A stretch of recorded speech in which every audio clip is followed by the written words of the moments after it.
Hi, how everybody doing? I'm at gameplay. That was my big face. Sorry about that. Oh, I hit the wrong one again. Sorry about that one too. How y'all doing? It's me, Worlds Cutest Gamer. Doing my thing, playing through some more disco, having a good time. It's a good game. We have not got past day one yet though, but I think we're very close to. I think we're just so close to getting past day one, honestly. In that I have literally been outside waiting to hear back from Kim. There we go. The other ones are I forgot that I was still in game after finishing streaming, so I lost a little bit of time. I'm realizing now, I don't remember as much about this game as I thought I did. And hey, that makes it better. Having only played it through it once and then just sat on it and then been part of the Disco Elysium continued community, I think it's fine. You know?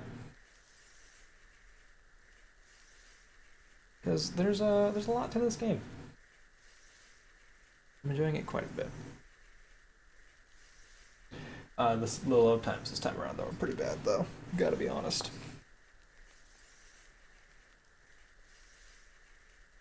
My hair looked really weird there. Still looks weird for some reason.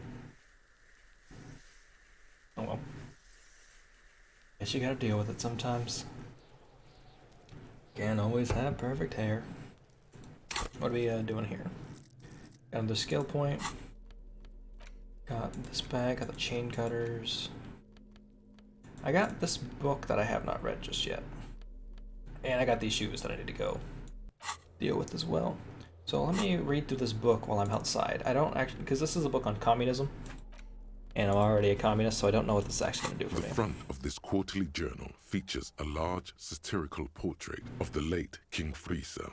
From the sides of his head, a pair of white antlers spread to the corners of the cover. Why antlers? Because white antlers are one of the symbols of communism.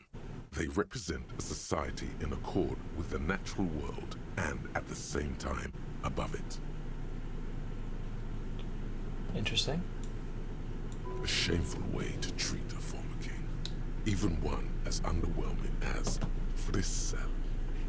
One thing I want to do before I keep playing is I want to go into stream elements and move the chat box so it's not going to be covering out most of this text, because I think that's going to be a problem. So sorry about that, y'all. Just have to give me a moment, but I'm sure it'll make the stream better.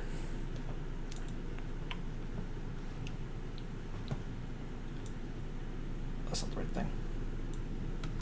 Should I do that? Okay. Fantastic. Let's move you over here. And save. There we go. If I need to move that again later, I'll do it. Alright.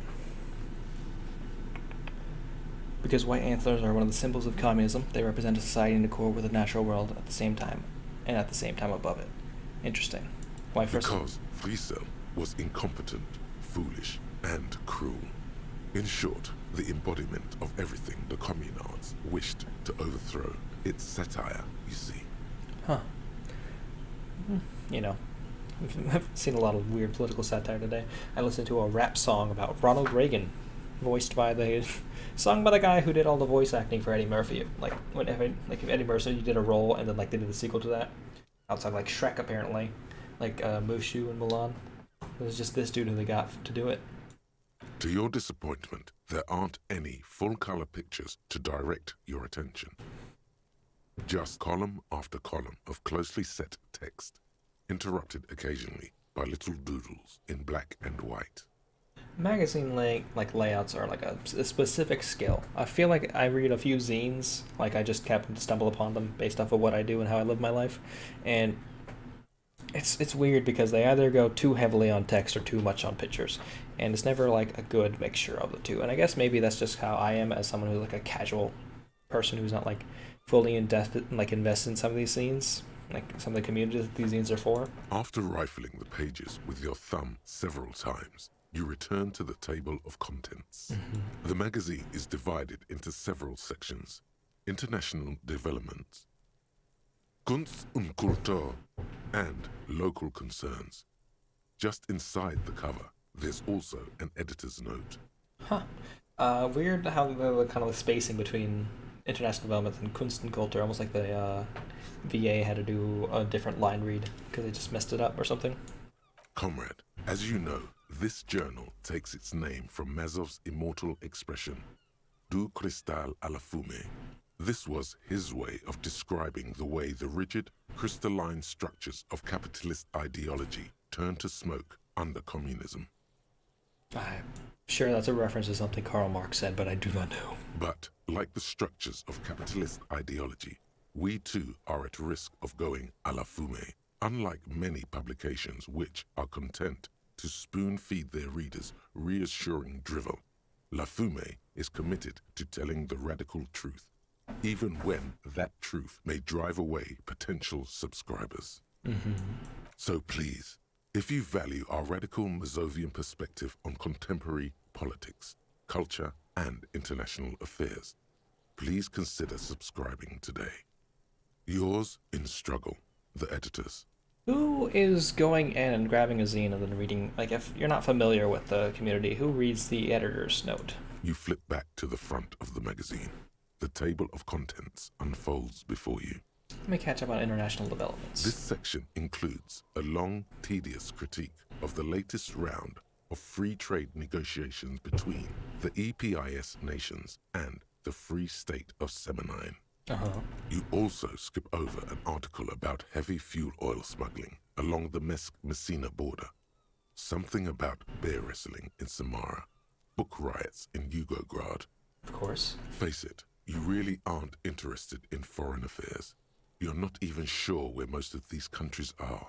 I don't. That's true of me in real life sometimes. I'm bad with knowing where states are, and bad with knowing what nation states are. You flip back to the front of the magazine. The table of contents unfolds before you. I guess I'm just bad at geography. What's Kunst and Kultur? It takes a moment, but gradually it dawns on you that Kunst und Kultur must mean arts and culture. Of course. As you leaf through this section, you come across several reviews of recent radio plays, as well as a brief artist spotlight featuring a local artist identified only as CS. The main feature, though, is a long essay titled Tip Top Tournée, a critical Mazovian perspective.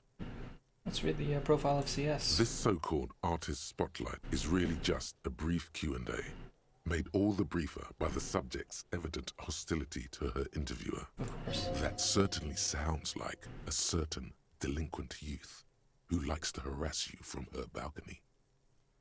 Doesn't it? Just a moment, what is Tip Top Tournée? The actual article is surprisingly light on details, but after skimming a page or two, you gather that it has something to do with motor carriage racing.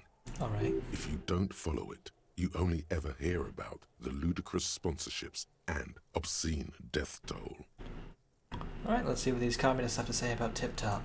You think you're settling in for a relaxing recap of the most recent season, maybe sprinkled with some nice anecdotes about a few of the more colorful drivers. I'm guessing that is what we're going to get, though, right? Instead, you find yourself skimming a 10,000-word feature about all the politically problematic aspects of Tip Top Tournée. What's wrong with Tip Top? Where to even start? For one, there's the crass commercialism of its sponsorships. And then there's the practically criminal emphasis on deadly motor crashes. Who wrote this? Oddly enough, this article has two bylines.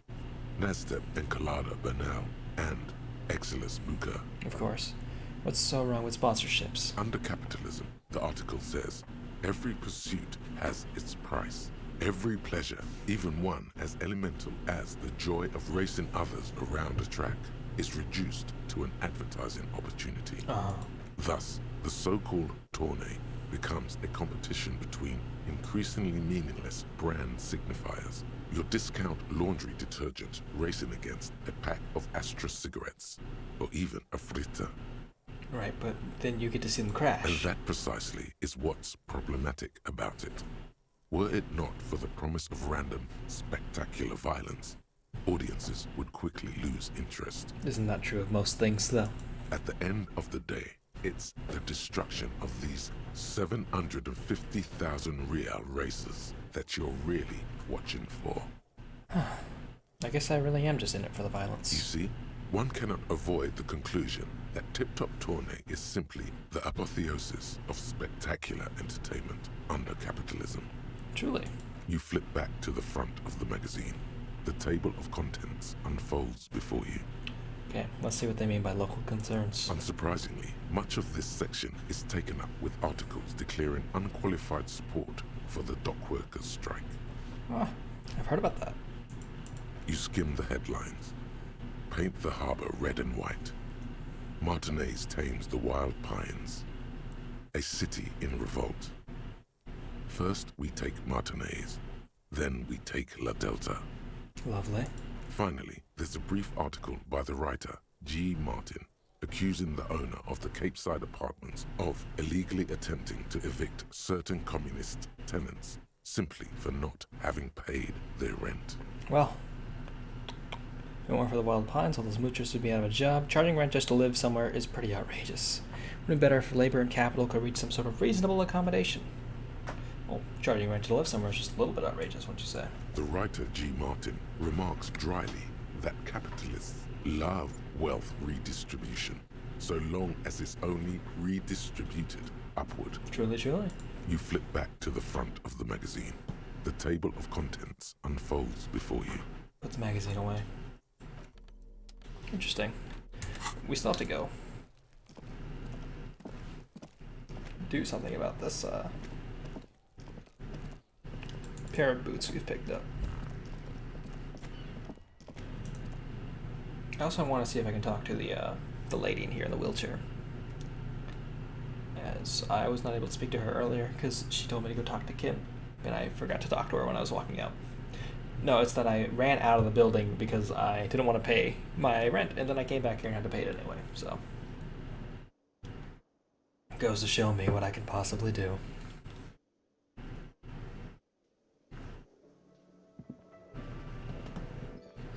She's in here, right? I swear I saw her. Maybe I was wrong.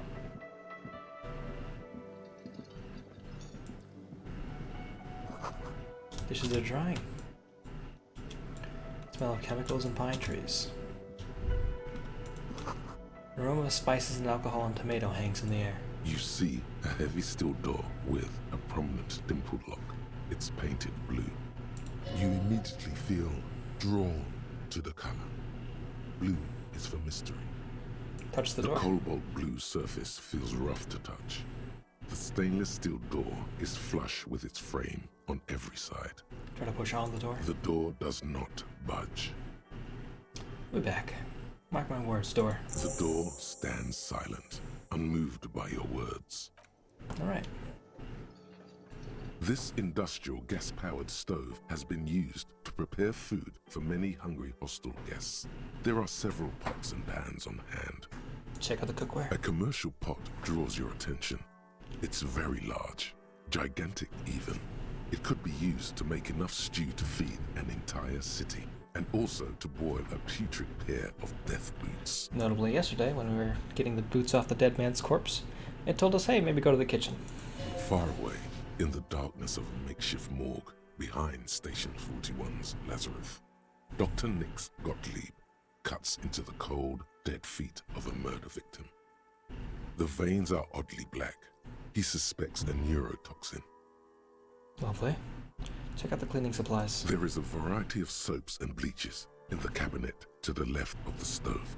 There is also a bottle of white vinegar in the cabinet next to the fridge. So that, like, Spirit of the Corpse thing, like, it gives you better insight onto, like, what's going on back at the station, but I don't know, like, the actual value of some of these statements. It's interesting. This is gonna take the hard stuff too. Use as much as you can. The boots are really disgusting. Pour some dish soap and the bottle of white vinegar into the pot. Oh, The delicious smells of cheap soap and vinegar waft up from the pot. tasty. I honestly cheap soap. Well, some good sometimes. They use the good chemical scents in there. All right now, chef. Light up the stove and boil them. Add water in the boots of the pot. Bring it all to a nice boil. The strong smell of vinegar forces you to step away from the pot. The water slowly comes to a boil. Wait. Strips of polymer fabric and human tissue separate from the lining of the boots. Lovely. They float to the bubbling surface. Absolutely beautiful. Wait some more. The boots look cleaner and cleaner. Those bits of human flesh are beginning to look cooked. You can smell it too. Wow. Just like beef stew.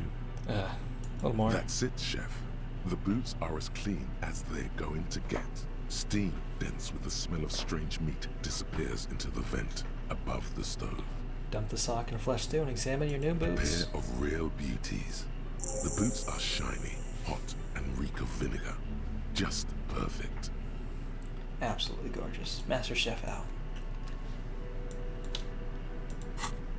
I don't actually want to put these on yet, I believe. Like, I don't think they're particularly good. I'll take some Nosafed. I feel like there was a button, yeah, tab is the button you can press to see what's clickable objects in this game. I was trying to find that earlier. Man is sleeping at the table, wearing mud-caked boots and rolled-down overalls. The back of his shirt reads Wild Pines, encircled by a logo with a tree. On the counter, rolled out of his open hand, you see a blister pack of headache medicine. Pick up the pills. The man does not mind. You probably need them more I do than need he them. does. Absolutely do need them. Wake him up. Challenging. You gently shake his shoulder, but nothing happens. This man could probably sleep soundly in a ship's engine room. Very jealous. I'm a very not great sleeper. It's all about money, you know. I don't know what we're talking about, but I agree. Hey Gar, can I sing karaoke? Can I help you? By the way, I'm gonna sing karaoke here. Absolutely out of the question. Alright. Absolutely in the question. First we find a sad banger. Then we sing this place to shit. Alright. You got it, mind.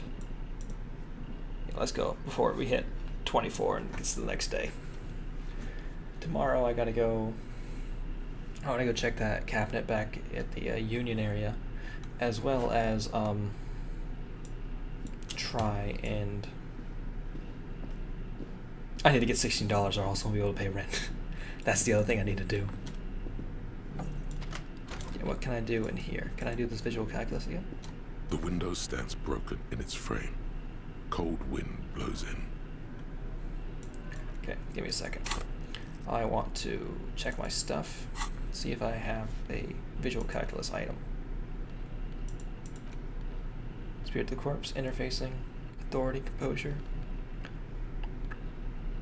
I feel like I had something that took away from visual calculus, so I want to take that off.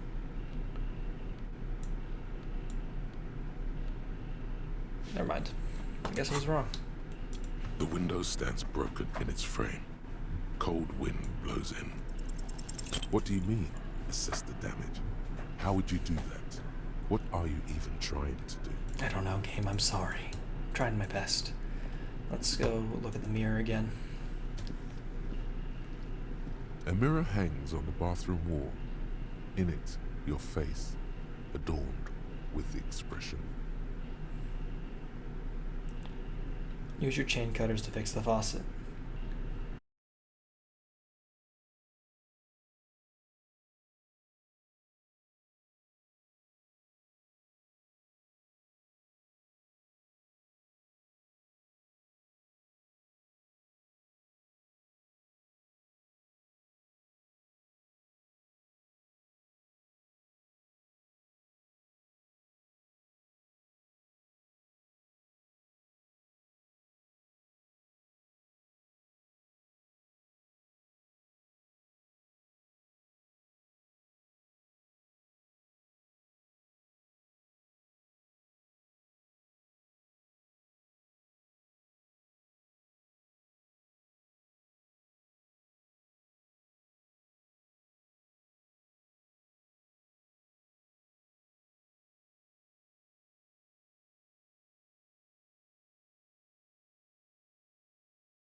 Your shoes to bed, my man. Stinky boy. I can come back from this. You're not coming back from shit. Thrashing around in that high conductivity state of yours, bumping into things and acting like a clown? Who are you kidding? I'm trying to solve this case. You're trying to what? I can't hear you. This is just a word dream now. Jumbled up garbage. The pictures are gone. The bed rises to meet you. A thin, sleep-like state. More glass than velvet, grinding in your head. Continue. So something is wrong. Sleep shouldn't be this bad, this dry, this unnourishing. There's something wrong with your thoughts. Some kind of new type of hangover. A new type of hangover. Oh yes, party boy, and it's worse than the one before. Just think of the shit you saw. Here it comes too. So soon already.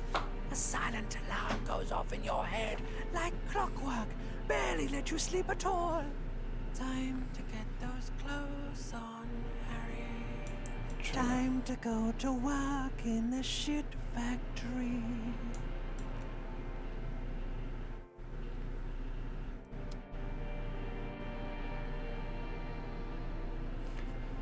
It's very strong imagery. Very powerful moment in the game, I think. Let's just wake up with our new hangover. Good going, buddy. I just had the most beautiful dream, truly. Uplifting, rejuvenating. Really? Because you feel even worse this morning than you did last night. Well then, what the hell's going on with me? You mean, why are you so tired? Too tired and down to even think? It is worrying, isn't it? You can't be a detective like this. Detectives need to be able to think. Nah, why is this happening? It's just that your heart has finally pumped all the speed out of your system, Buster. Time to get some more. Don't do that. Stay strong. The hangover will wear off. You don't need to keep doing this to yourself. Wait, what is speed? Speed is a potent central nervous system stimulant. It kept you propped up all day yesterday, despite your debilitating hangover. How else did you think you even got up from this floor? Sheer willpower? You got up from this floor because of a holy vow you made 16 years ago. With me. To wake up exactly 7:30 every morning until the day you die. Wow, that doesn't sound like me at all. Don't be silly. There was no vow. You were high on speed. That was the only reason you got up. You can't detect without it. It's that simple. No, I'm not gonna go look for speed. Are you sure? Ready to live as this pathetic shell of yourself for days? Basically, a week.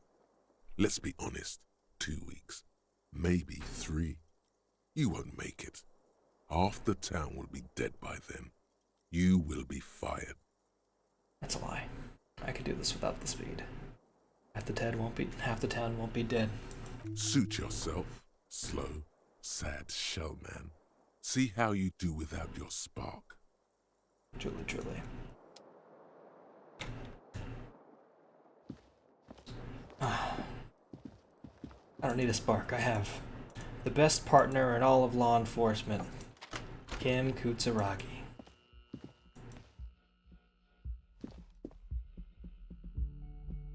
You there, buddy? Are you downstairs?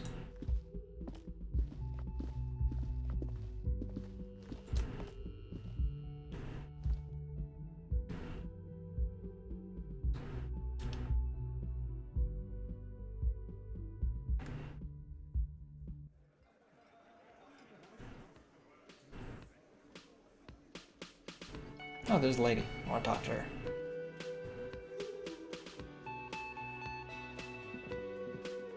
Good morning, Kim. How you doing? We should think about calling it a day, maybe. The nights are still miserably cold this time of year. Weird thing to say that I should check in with the cafeteria manager. Do that. I'll be waiting for you downstairs tomorrow. All right. Interesting. Don't know how that happened. Morning.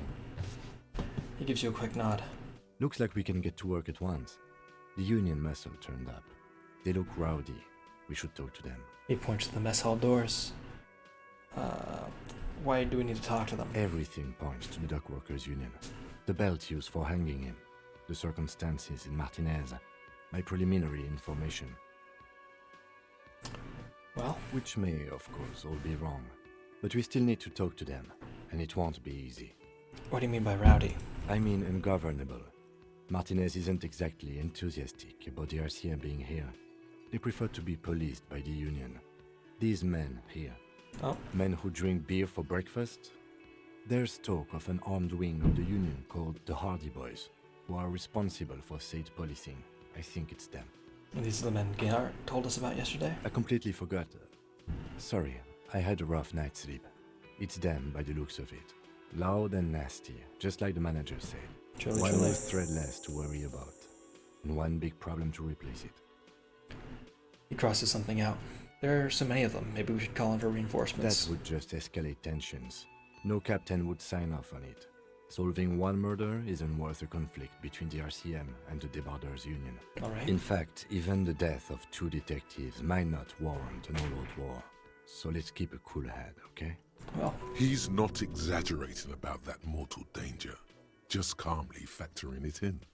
Your fists clench and your pulse rises uncomfortably. One more thing before we do.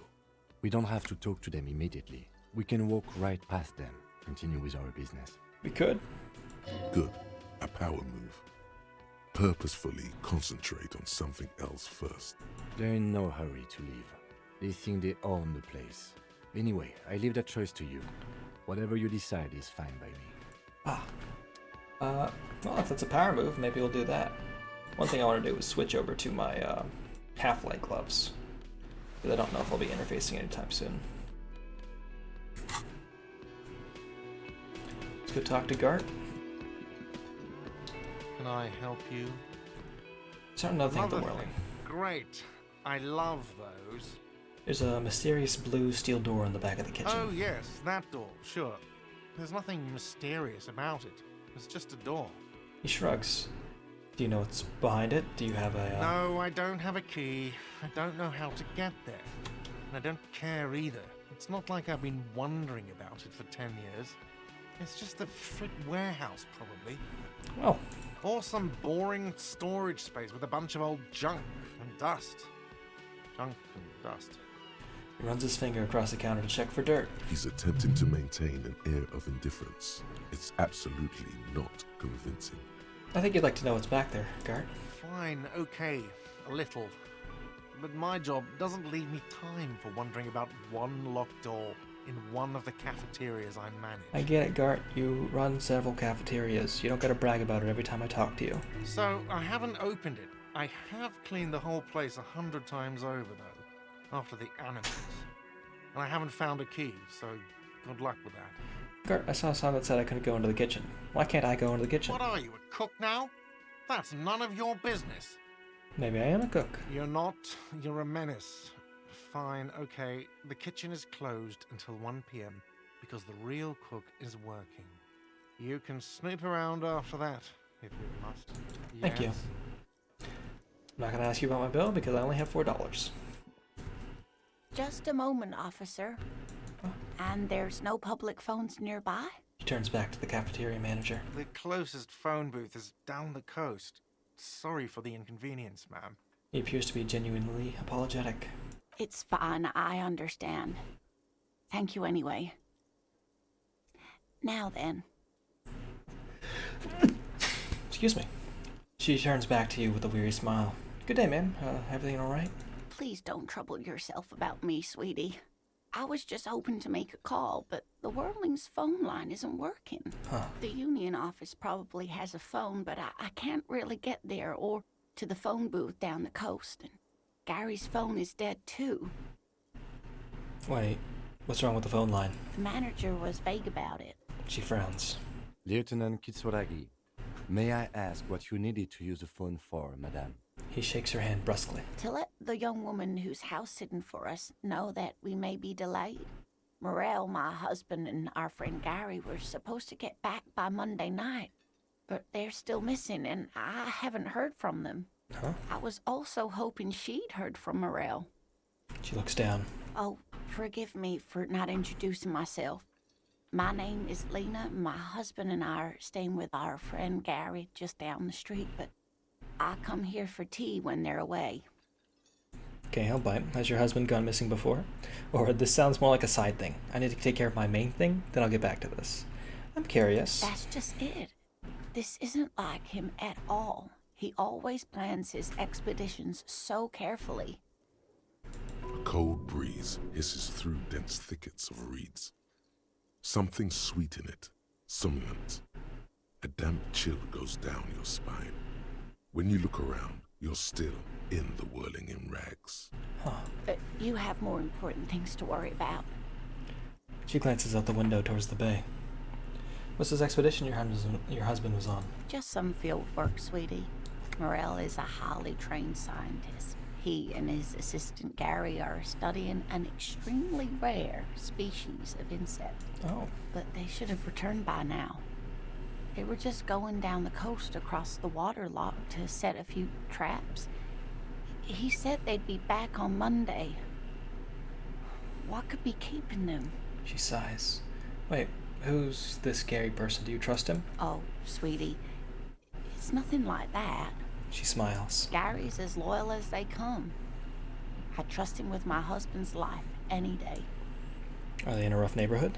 There's a nameless old fishing village nearby, but we've never had any trouble there before. There is a lot of crime around here, isn't there? Truly. I can't say it's the best part of town, but I wouldn't worry too much about a pair of grown men traveling together. The lieutenant doesn't want to agitate the woman. Do it. Find her husband. This will surely lead to a cryptozoological mystery with that extremely rare insect. This sounds like police business. I'll help you find your husband.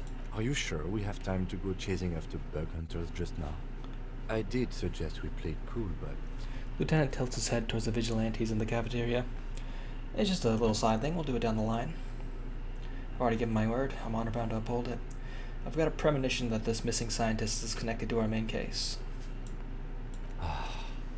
I sincerely doubt it. Still, I suppose it won't hurt to keep an eye out.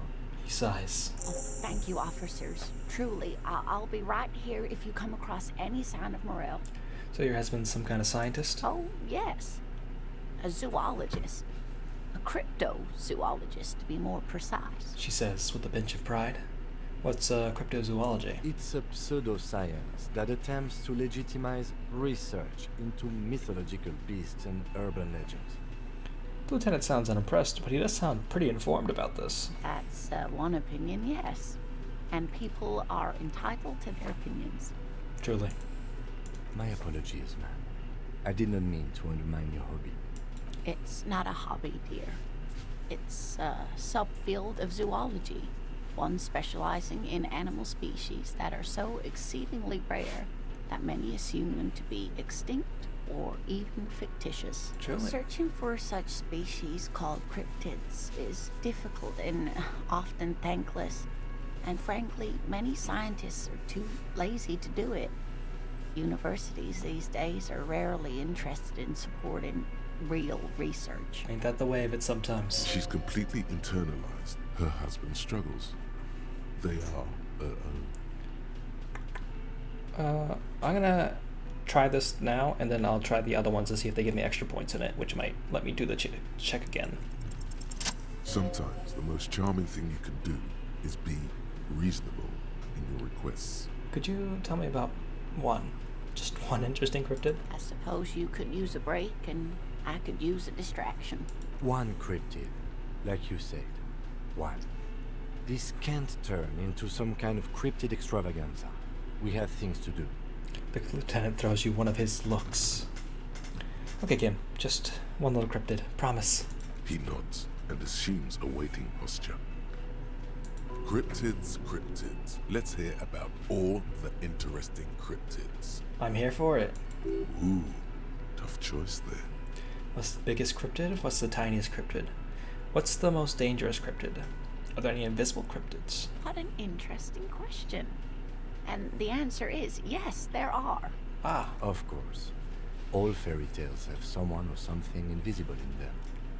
shush, Kim. She's gonna tell us about the invisible cryptid. What is it? It's the Col de Mamadaqua.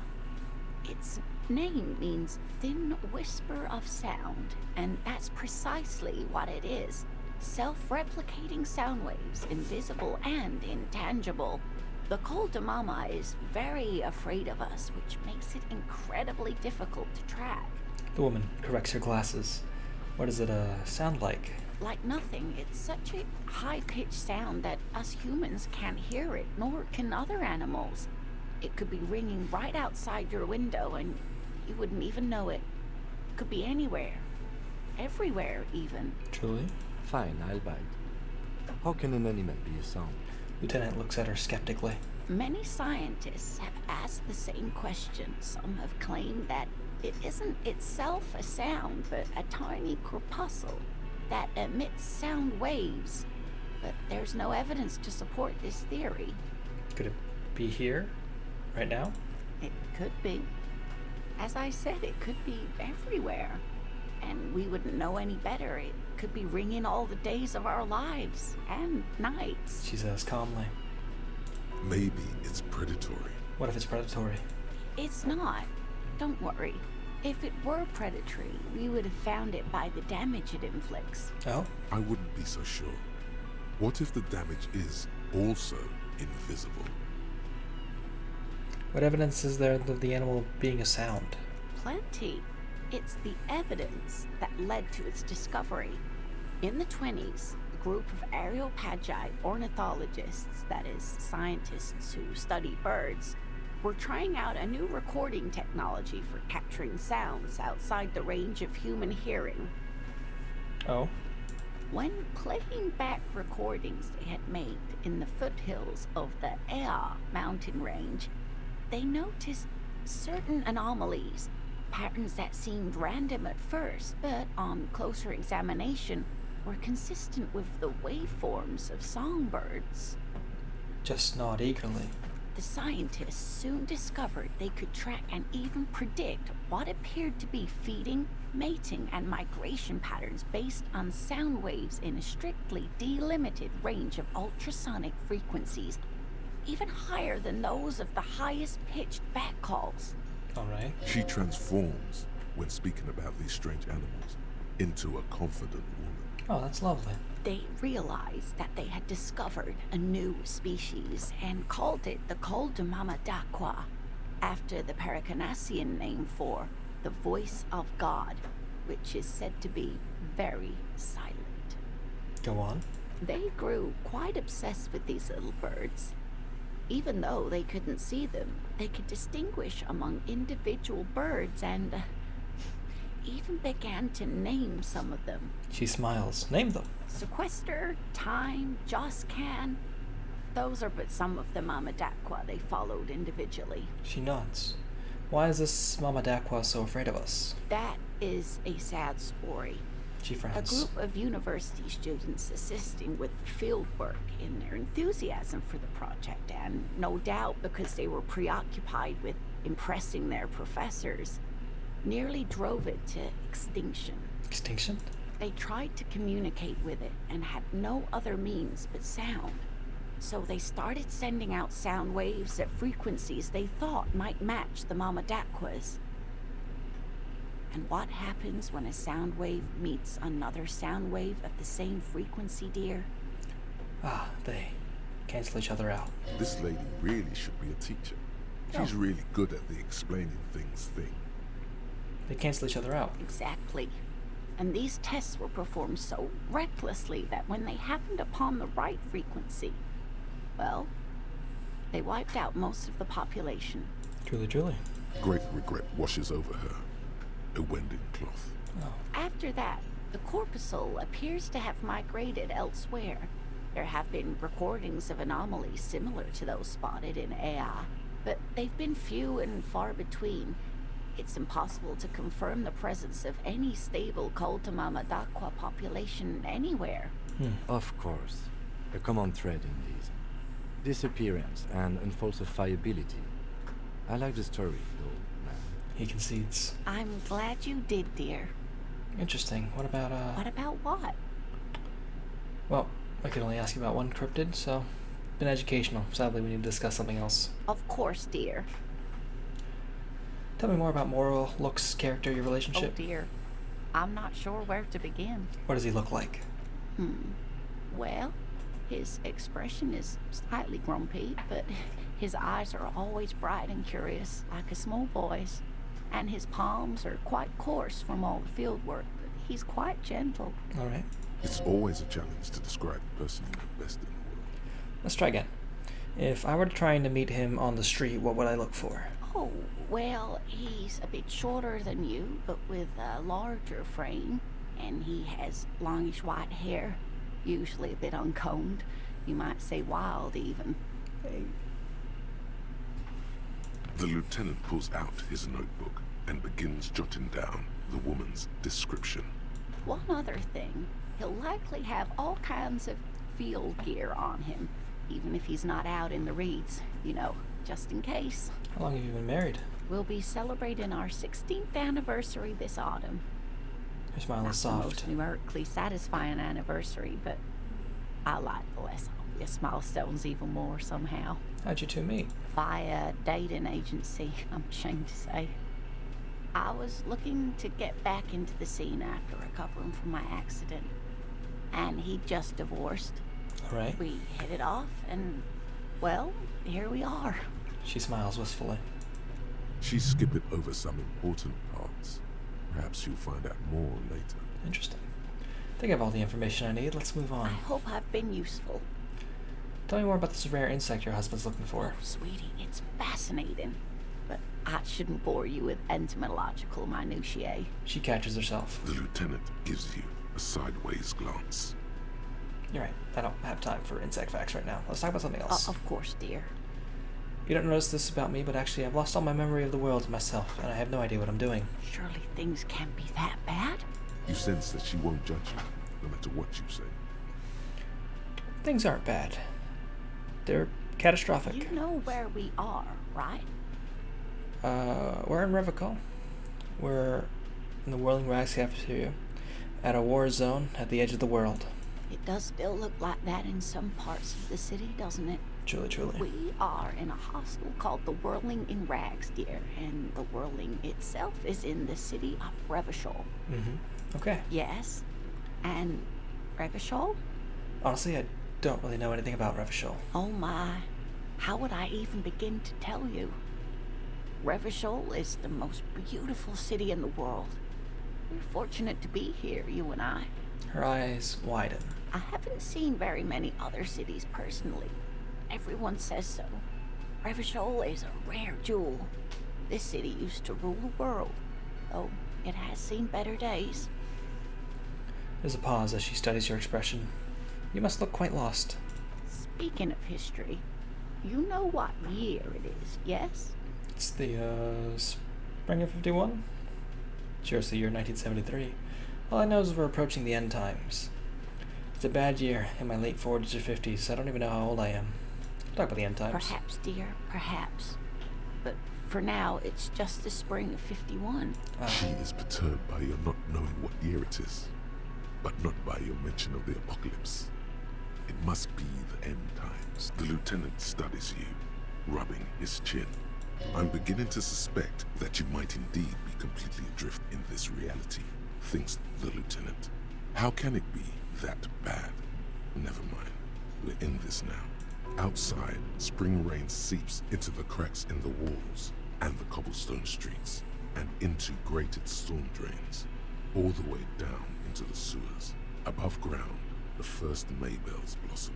I can tell that this is taxing for you, so I'll just ask one more question. What regime are we living under? What mode of government? I like to think it's the dictatorship of the proletariat, but something tells me it's not. Oh, sweetie. It's really not. There used to be people who thought that way. other people who wanted those things, but they all went extinct. She smiles a sad smile. Revachol is a zone of control led by an alliance of foreign powers called the Coalition. We have almost no government of our own, and certainly no dictatorship of the proletariat. If there's no government, how come there are cops? Oh dear, this is troubling. You really ought to know that, being one yourself.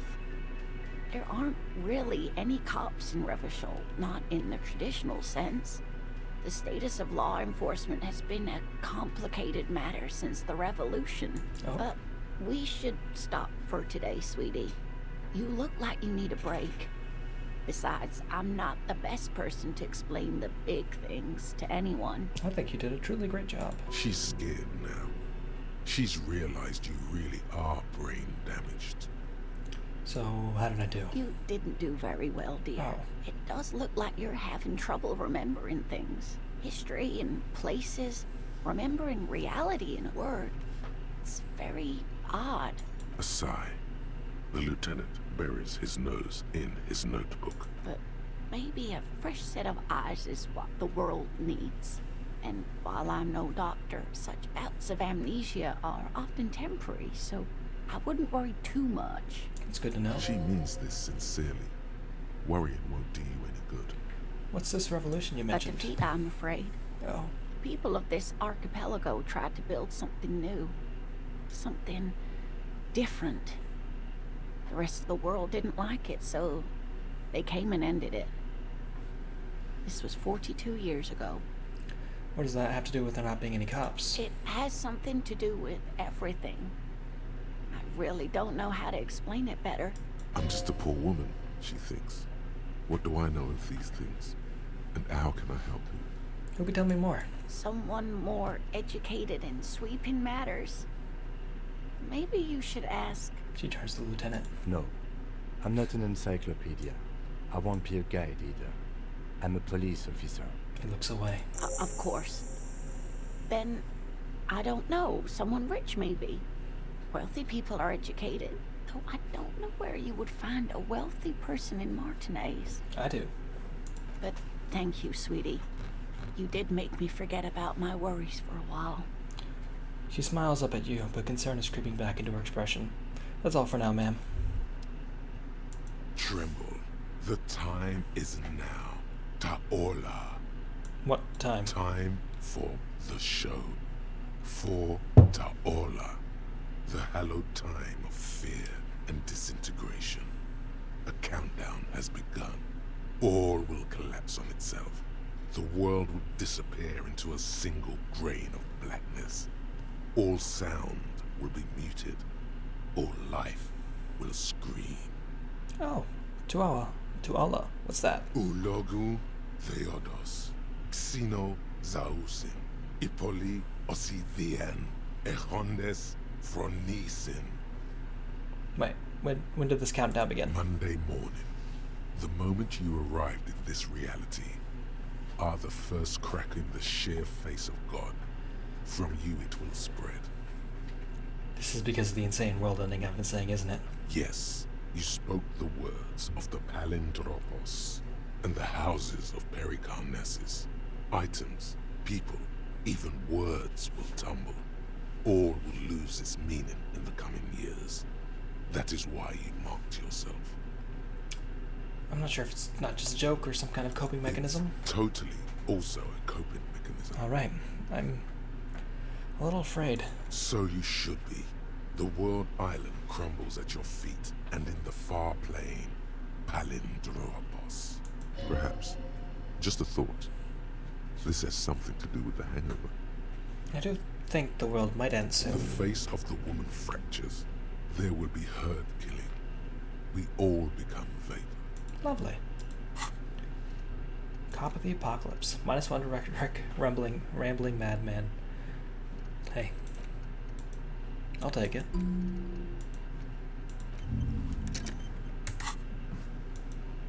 I'm gonna go talk to the cook.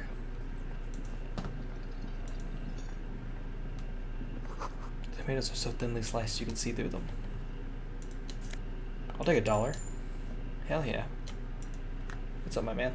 A thin man is smoking below an exhaust hood, occasionally sipping from his mug.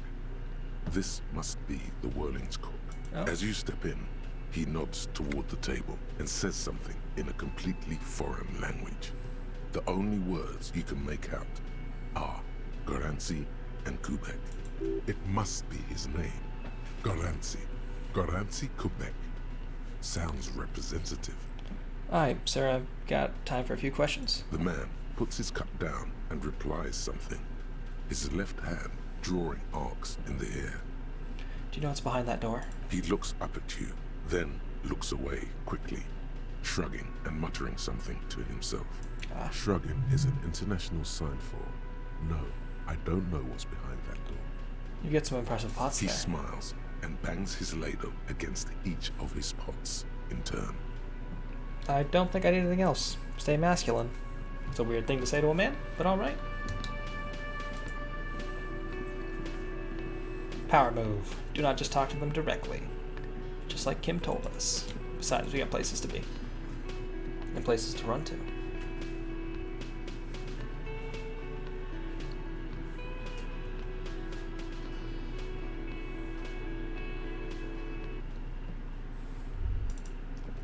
Oh, I got a thought. Was that? Could it be the Calder Mama Dakwa? No, it's probably just your imagination ringing in your ear. Is it? Is there a ringing? There seems to be an extremely high-pitched ring. Ultrasonic. Lena said it was very high-pitched, right? It's like something tickles your ear.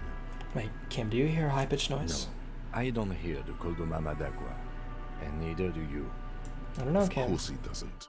He's deaf. Listen closely first. There it is again. You are about to rediscover a long-lost species. Keep It listening. must be very close. Maybe, just maybe, it will come toward you. What are you doing? You're a police officer, not a pansy ornithologist.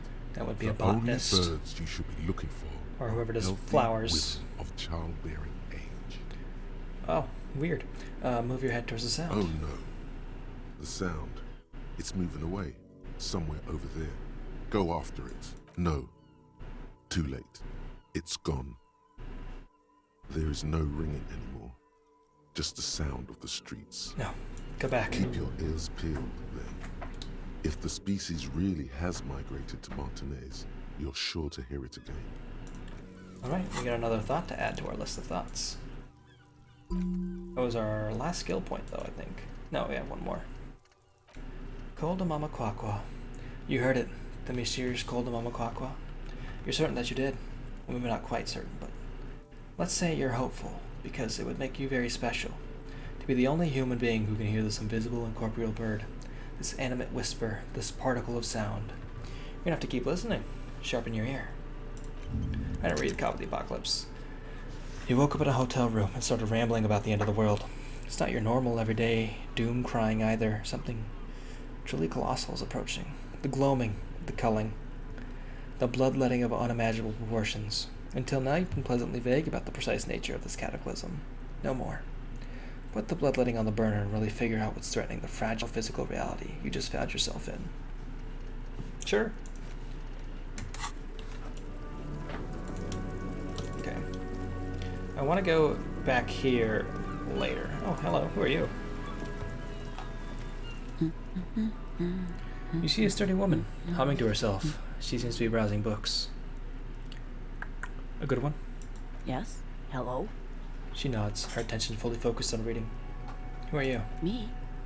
No one. I'm just a working class woman. Oh, she looks up briefly. She doesn't really want to be disturbed that much. What are you doing? Looking for something to read.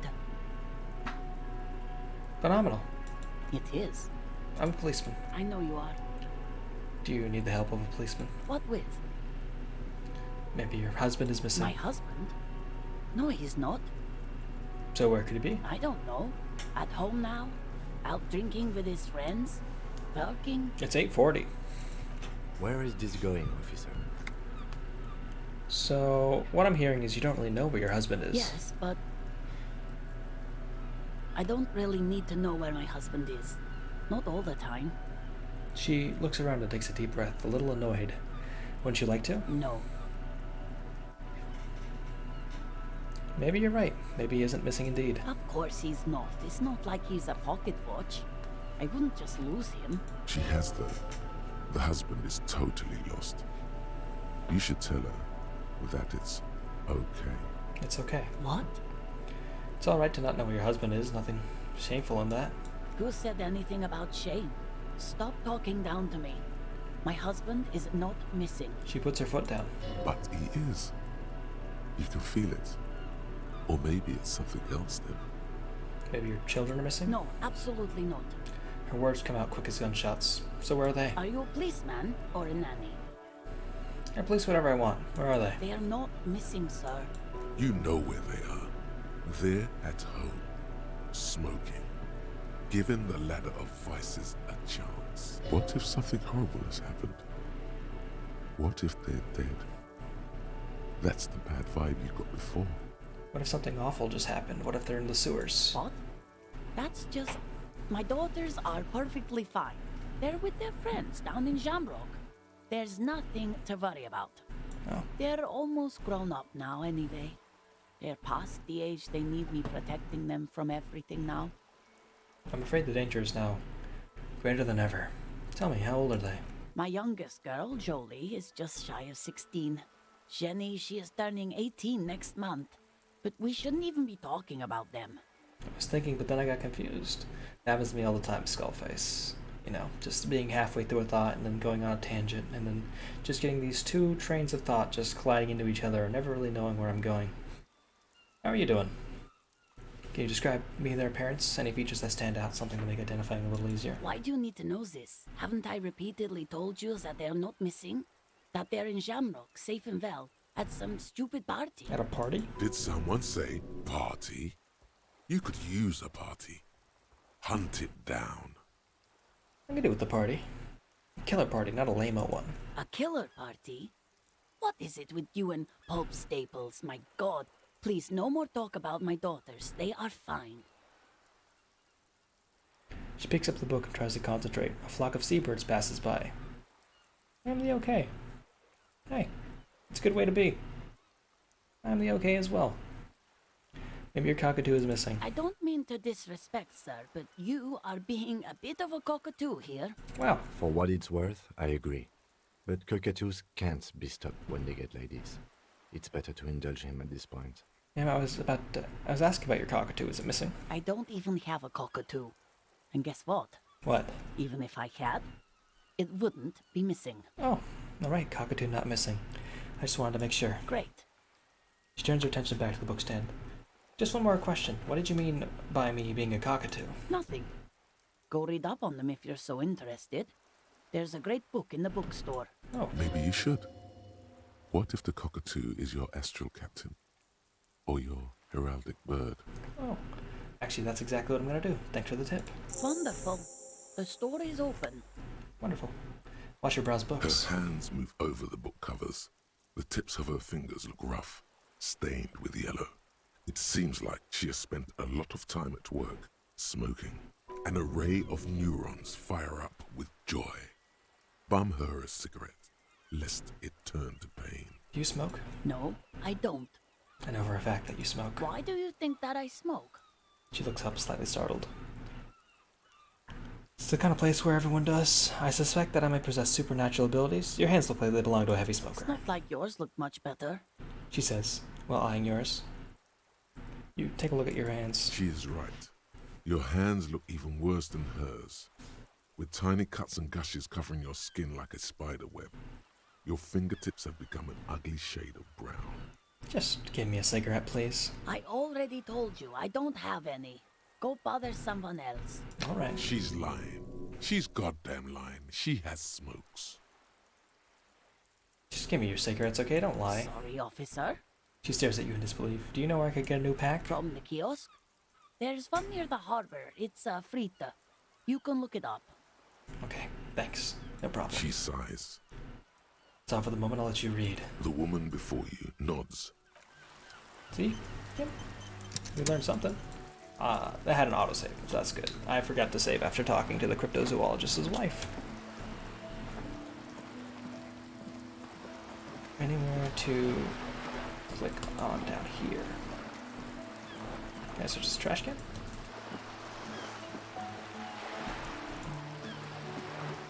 A chunk of ice just floating in the ocean. Beautiful.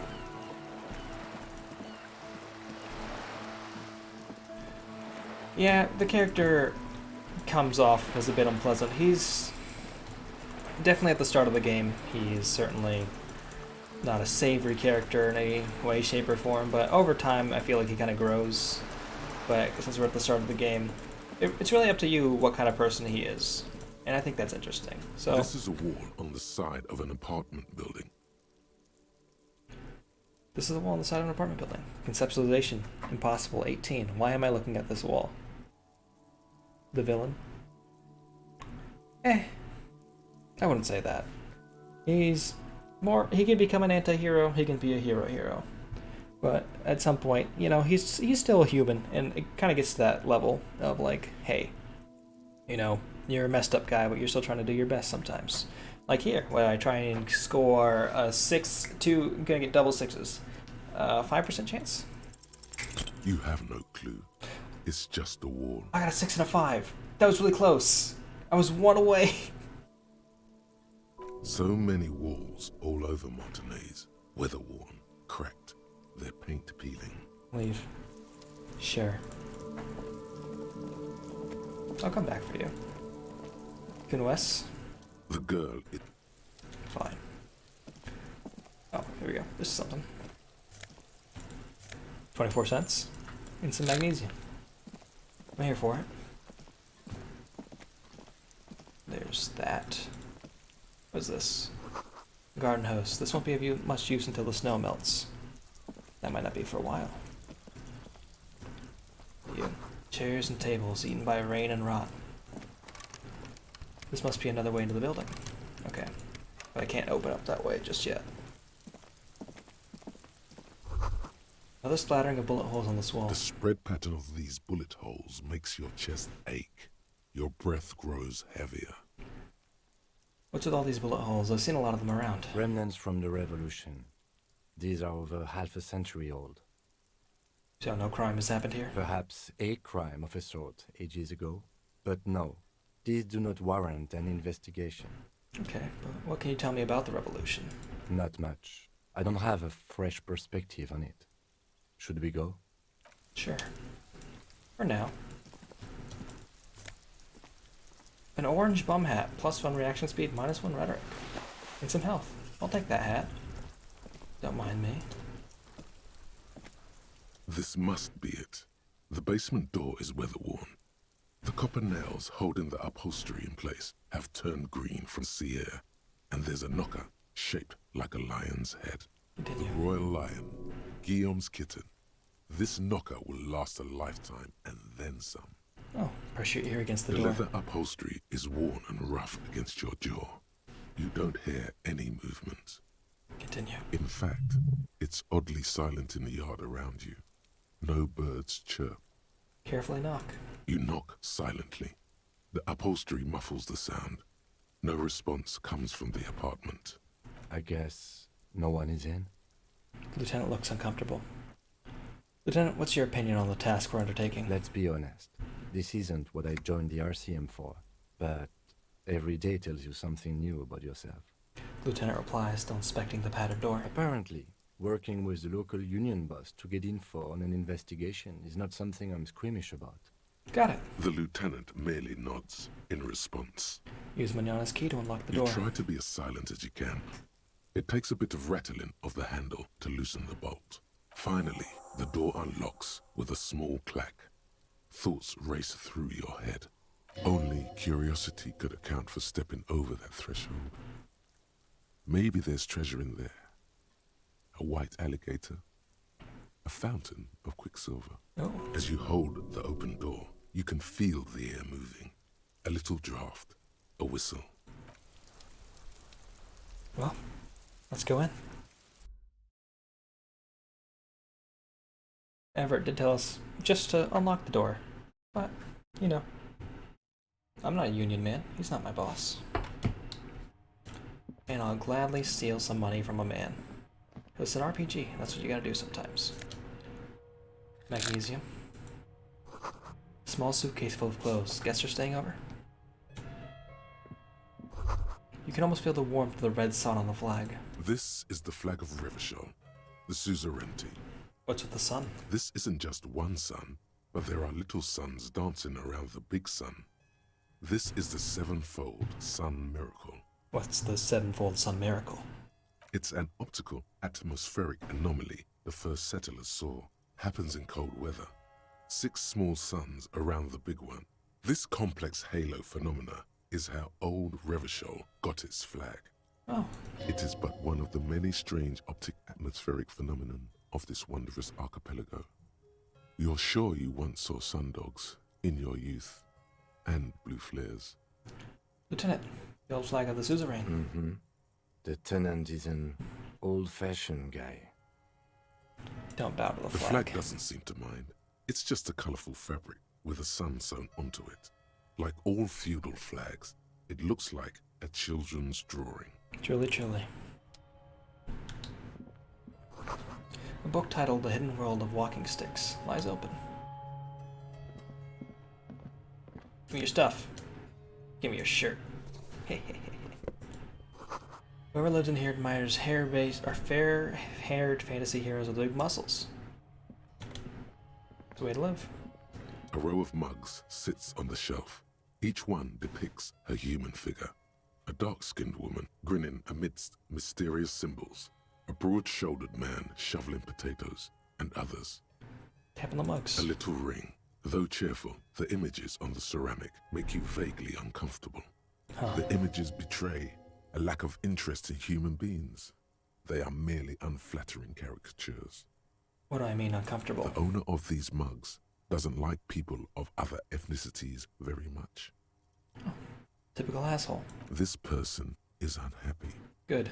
The lieutenant picks up one of the mugs, then puts it back down with a look of disdain.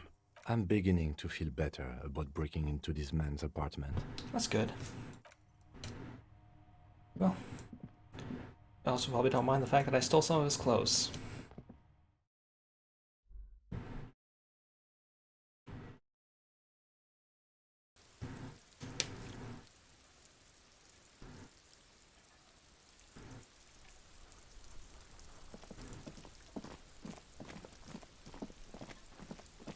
Can I go back here? No.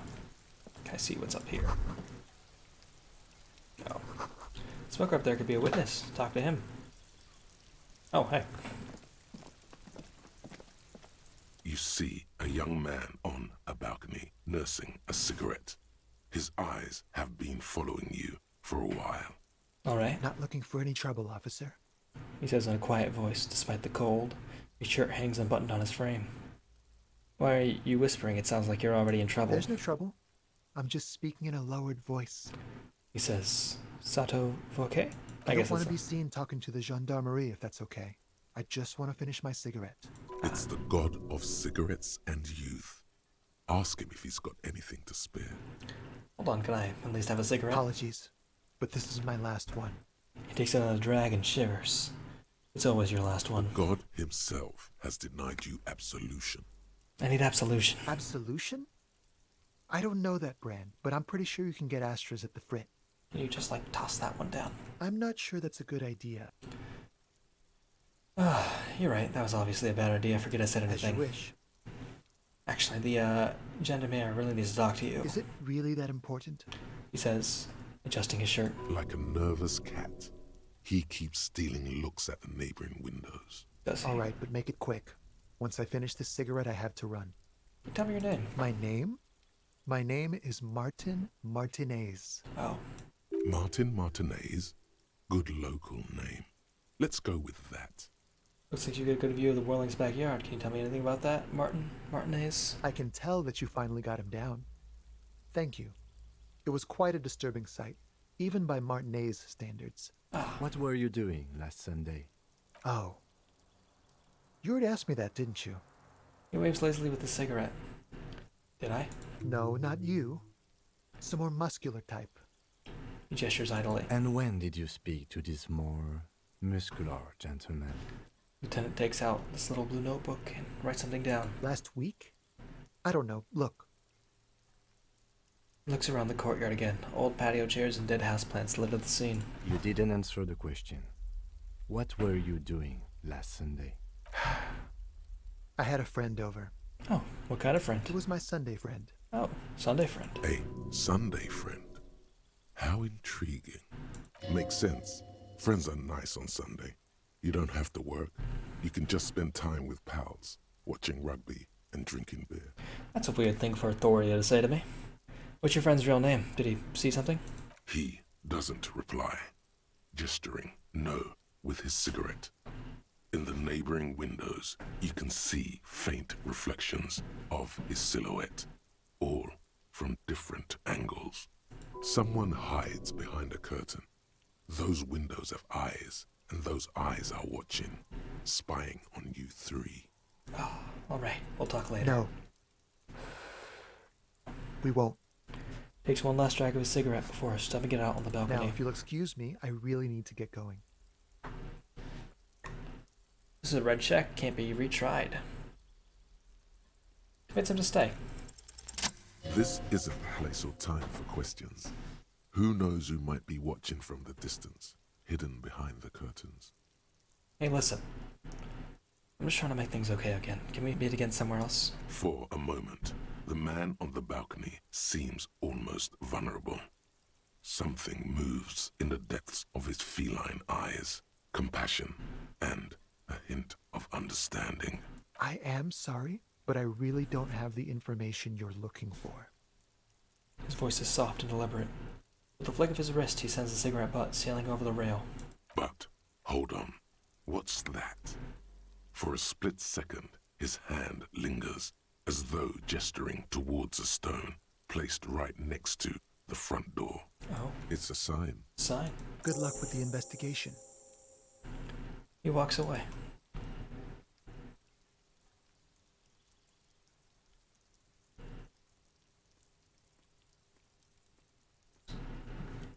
There's the stone. He's gone. Lieutenant puts away his notebook and turns to you. We should run after him, see where he went. No point in running. Tenements like these often have multiple exits. If he doesn't want to talk to us, then he'll know how to hide himself. So, just give up. He could be a witness. Him or his Sunday friend. Either way, we need to look into that muscular type who's asking about our case. Truly. He did leave us a sign. Did you see that? He wanted to draw our attention to that stone right over there. Lieutenant nods towards a small rock on a soggy patch of grass. If we find a way inside the building, we can ask around for his apartment. Great. Let's do that.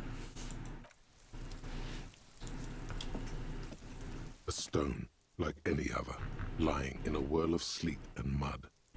Maybe there's something under it. Turn it over. There's a key beneath it, rusty from the dirt. This must be for the front door. Pity doesn't have the apartment number on it. This building has many apartments and the man can be in any of them. How are we gonna find the right one? We'll just have to go in and see. Alright. I could do that. Excuse me.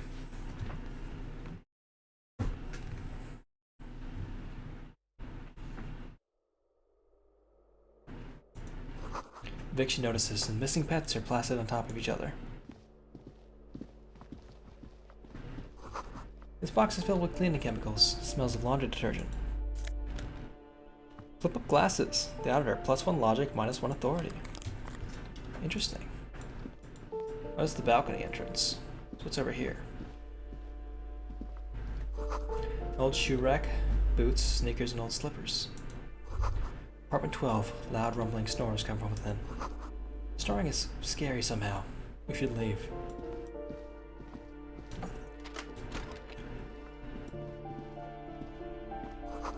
The shower curtains are covered in some sort of slime. Ooh, cash. The music in these apartments is very ominous. Something about it is just unsettling.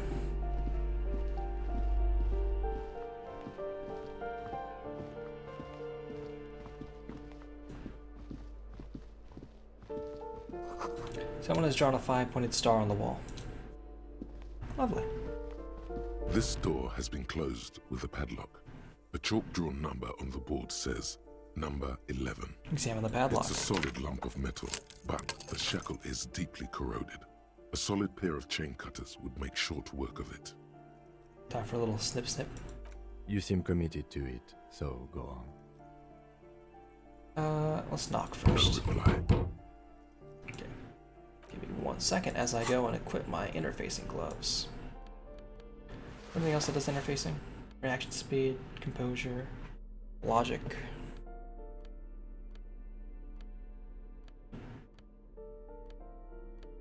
Nope.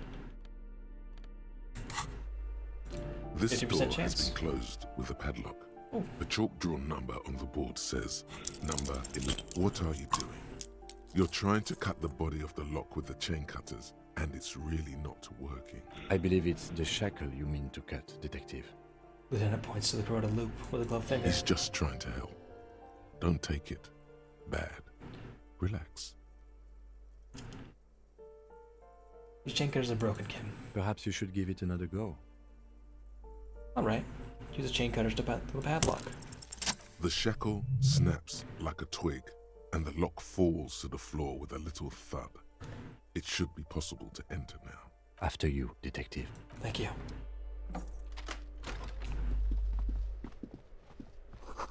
Flamboyant poster of a white star. Real lithography. A plaster cast bust depicts a middle-aged man with impressive sideburns. The name on the plinth reads Kraz Marzov. Why does this tenant have a bust of Krasmazov in the bread room? The white star, the photos on the wall. I think we have broken into the apartment of a young communard. How fitting. He looks around before mumbling to himself. Kim, who is Krasmazov? He's known as the father of scientific communism, also known as Mazovianism. His theories about economic history greatly influenced, some would even say sparked, the anti-centennial revolution. Father Mazov. Hero of the working class. Whoever lives here definitely shares your enthusiasm. He leans closer to inspect the photos of revolutionaries on the wall. There aren't many communists around, not after the revolution. Some youth still keep the ideology going, it seems. Huh. Interesting. Books of critical theory on the monstrosities of capital and such. Photos of revolutionaries posing with guns. And the real reason we came here. For a bullet and a jacket. Interestingly enough, the UI element is now appearing in the corner. At least when I was holding down tab. Conceptualization jacket. Huh. Interesting. You hear someone walking around inside, rearranging the furniture. The number on the panel says 10. Knock. The walking stops abruptly, but no one comes to the door. You Continue. can feel tension on the other side. Knock again. A poor communard, from the looks of it. The room is barely bigger than a closet. That was an interesting line read that came from another part of the game, which was just over there. This time the steps come closer. Who is this? Demands a female voice, wary and tense. This is the police. Open up. Do I have to open the door? You hear the clacking of heels again, as the other side walks up right to the door. Her tone is now getting a defensive edge. Do you have a warrant? I'm not obliged to open the door if you don't have a warrant. Let's go. We don't have a reason to get inside that apartment. Oh, alright. Door to number 9 is locked. Box with stuff? No evidence. Apartment 8, their mailbox is overflowing. Give me a moment. An elderly woman is leaning on her broom, her knuckles wet as bone. She seems to have difficulty breathing. The cold never does any good for my bronchitis. She sneezes into a dirty handkerchief. This woman's health is failing her. There's not much to do. Not in this damp. Are you alright? Should I call a doctor? I'm fine. Fine. Don't you worry about me. She starts coughing, red spots appearing on her cheeks. Listen, how you doing? You're still worried. It's very worrying. I saw that the Dread Hunt collection came out. I was like, oh, this is exciting. I know you're going to be playing it later today. Or 8 p.m. Central. No, not Central. 8 p.m. Pacific time. That's the one. A cleaning lady that's sick. Where are you going with this? Get her out of here. Gotta clean up for work. Wanted to sit for a few minutes. Hey, thanks for coming by. I really appreciate it. Now, what do you want from me, policeman? Who are you? I'm no one. Just an old woman who cleans these hallways. Do you live here? If you can call it living. I have a little room upstairs right next to the coal room. She spits on the floor before wiping it off with a broom. It's barely bigger than a closet. But I don't complain, no. She juts I out her have chin. my bed and my aching bones to keep me company. She juts out her chin, All I eyes need shining. from this world. And all she gets, too. The coastal wind beats down hard on the coal room door outside. Splashes of waves make the balcony slippery. I'm looking for Martin Martinez. Oh, you'll find plenty of Martins here. Wow. Don't you worry. He smiles a gap-tooth smile when she hears you mention the name. No, you don't understand. I'm looking for a real person named Martin Martinez. He told me his name, Martin Martinez. Pea-brain. Someone played a trick on you. Martin Martinez is a name for anyone who comes from Martinez.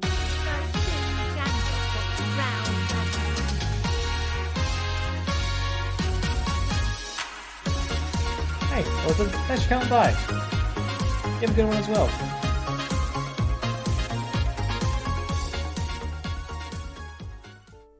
Such a bop. You can't just not jam out to it. Yeah, but y'all should go check out Elizabeth's stream. I think he's streaming later today. He's streaming the Dread Hunt collection. There's a collection of FPS shooters that came out from the Dread X collection. If only it was the whole song. If it was only the whole song, I would feel like it'd make it cost significantly more. Oops, you really didn't get the joke there. I didn't. I thought it was obvious. Anyway, officer, we don't have the witness's name. He stops before he offends you. About a young male in his mid-20s. Dark hair, skinny build. A smoker on the balcony, know where he lives? So it plays on loop the entire stream. Yes, Oh. I know who you mean. The scrawny boy who's always smoking like the devil, right? Yeah, that guy. She looks at the other end of the hallway. Somewhere in the building, a child starts crying. You hear a radio tuned to a talk show and someone taking a shower. What's he in trouble for? No trouble. I just want to talk to him. Do you know where he lives? Talk? The cleaning lady starts laughing, but it turns into a violent coughing spasm. She squeezes her broom, trying to catch her breath. He lives upstairs in room 28. Go to the balcony. It's one of those doors there. He's usually home in the evening. She points east. Thank you. We should go check out his apartment on the balcony. See if he's home. I have a few questions about those apartments still. Ask away, policeman. Is one of the residents on vacation? Their mailbox is overflowing. People come and go. I don't keep an eye on everyone. Who lives in apartment 10? No one lives there. It's been empty for months. But I talked to someone through the door. Impossible. I would know if someone had moved in there. The cleaning lady says, shaking her head. She pauses, eyeing the hallway. Maybe it's those countercultural people again. Breaking into a house like it's a public space. You're a policeman. Be good and take a look, will you? Sure, I'll go see what I can find. Great. Young people. They're worse than rats. You know, always littering the hallways with trinkets and empty beer cans. Who lives behind the padlock door? Oh, that one is a scientist. A future scholar. Suddenly the old lady's face is beaming. I think he studies astrology at the community college. Education's good. I always tell them to study. Astrology? Something to do with all those stars around his door. He asked me to leave his drawings up on the wall. You mean the star and antlers. I think that's a symbol of communism. The symbol of what now? Communism. The ones who support the working class against capital. Huh. I thought Revachol was the capital. The cleaning lady says. What can you tell me about Cindy? The artiste? She Nothing scoffs. I can do about her, I'm afraid. She ruins the walls faster than I can clean them. Still, She leans on her broom. she leaves an old lady to her business. More than I can say for others. Oh, It's all of them, thank you. Oh, no. She mumbles some kind of response and hacks something into her handkerchief. Thanks, I'm off. The graffito says a firing squad for the rich. Interesting. Note reads foreclosed by Martinez Realty Associates. Open the store. Cannot.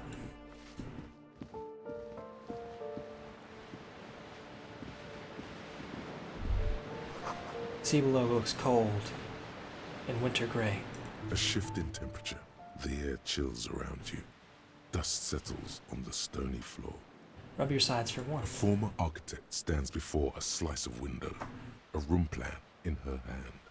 A cold wave has made the air in the building stand still and frozen, with temperatures falling down to minus 20 degrees Celsius. Her face. Is red from the cold. She's breathing on her fingers clasping the plan. Traces of sadness are visible in her expression. The plan. Faint pencil lines on paper depict the same place, but a missing eastern wall connects the room with the neighboring apartment. Ideas for arranging the furniture have been jotted down. Look around yourself. It's clean and empty, with new tapestry embellishing the walls. A standard HB graphite pencil has fallen off a three-legged stool in the middle of the room. Shiver.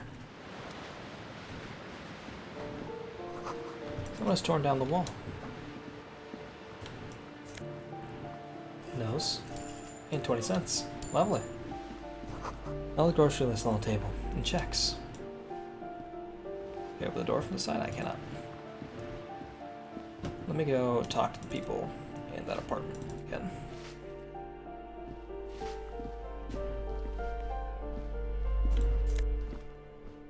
Boogie Street 46.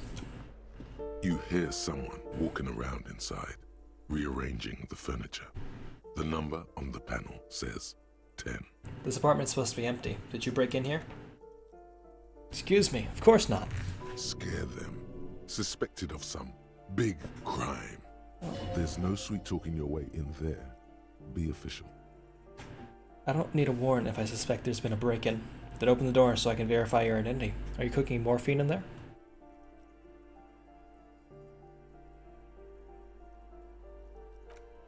Oh, come on. There's a pause before you hear the door being unlocked. That was smart. Lieutenant says, nodding towards the unlocked door. Hi. I'm taking these shoes. +1 to indirect modes of taxation. Hi there. Looks like a fine mattress. A blister pack of medicine peeks out from the box. You should take it. Gladly. Satisfied? My name is Marielle Charpentier, and I'm an agent with Martinez Realty Associates. I am not breaking in, as I have every right to be here. The keys, see? She jingles a set of keys in her hand. Her voice is really cheerful, despite her obviously hating you. Ah, Do you want to see my ID as well? You can't legally ask for it, but why not? Want to see my residence permit too? she fumbles through her purse, fishing out a light paper-clad passport. Sure. It feels flimsy in hand, with the words Revachol Zone of Control written under a nondescript municipal logo. There's a picture of her with shorter hair inside, along with all her personal details. Nice haircut. Thank you. Do you have any questions? I need to be back in Midtown in an hour. She slips the passport back in her purse. What are you doing here? I need to get it ready for the next lease, but as you can see, the previous tenant completely trashed the place. She sighs and looks around. Oh, look, they know how to have a good time. Reprehensible. Who lived here? I fuck shit up too. Ha! Sounds like you've spent too much time undercover in some rock band. She smiles aggressively. Who lived here? It was some kind of a moribund old man who used to be a business owner. You'd think they'd make rent. She stops, hesitating. But that was months ago. Anyway, was there anything you wanted, or is that it? I'm in a hurry. Who lived in that foreclosed apartment down the hallway? Oh, that's another huge mess. The former tenant owes us 3 months of rent. 3. We closed the apartment and planned on auctioning off the valuables, but... And again, I have no idea how stupid mistakes like this can even happen. But Ron, when he came to close the door, didn't close the neighboring door. And there's a hole in the wall. Oh. So preppy. She's probably on some low-grade performance enhancers, like Preptide or Pericanine. A hole in the wall. Can you believe it? And then the tenant ran off with his stuff. He's gone. The money's gone. Just like that. She spreads her hands and she snaps her fingers. Oh, it irks her. The incompetence. My money's also disappeared, I think. Well, it does not disappear from my hands. No, I don't let it. So, what happened with the wall? Don't ask me what happened with the wall. I have no idea how we're going to find the time or resources to fix it. Both apartments are now unrentable. Both. She's still shaking her head. Manicured hands now crossed over her chest. Of course.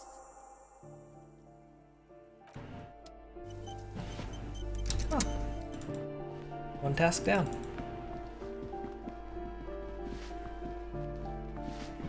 Give me a moment. I didn't find any counterculture people in apartment 10. It was just a real estate agent setting up rooms for new tenants. I see. Hello? I hope some good people are finally going to move in. This place needs them. She takes out her handkerchief and wipes her nose. Yes, some highly technological wizards are going to save this place. It'll be a visionary innovation utopia. No one is coming. There'll be nothing but squalor unless we start killing real estate agents. Lax women and sexual deviants. That's who'll come. Spit. I'm sure everything will be fine. This apartment building needs slow change. Imperceptibly slow. Let's go with lax women and sexual deviants. That'll come. I know those types, yes. There have been some here, but they never make their rent, so they have to move out. I know their type. She coughs. She appreciates your effort to curb the deviantry and laxness. Thanks. I'm off. Let's go to the balcony.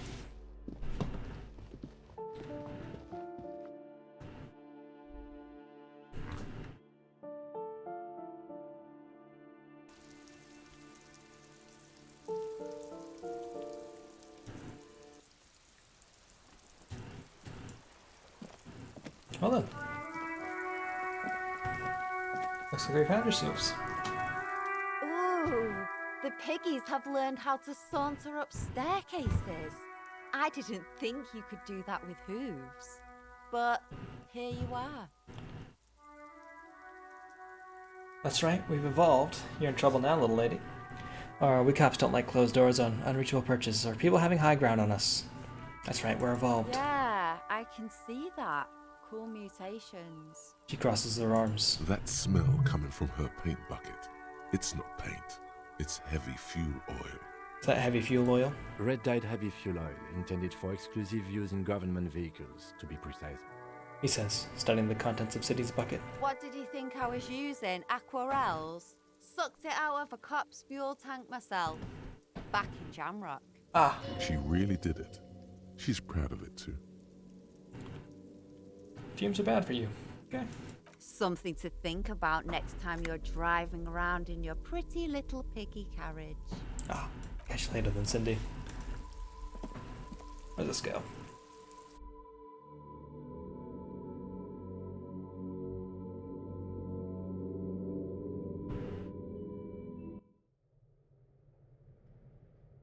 Where does this go?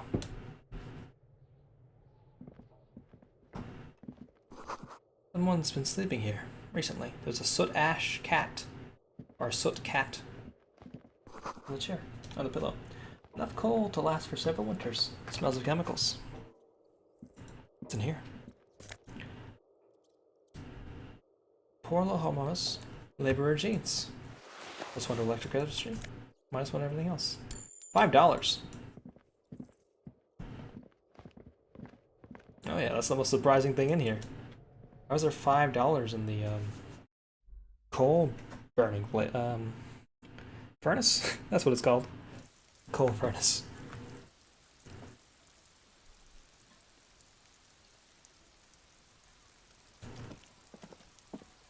Another box.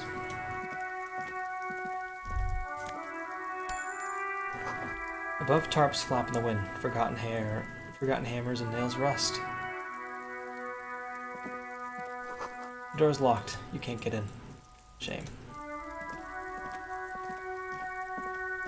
Interesting that Kim doesn't follow you up there, but I guess it's a small hallway, or maybe he's just stuck.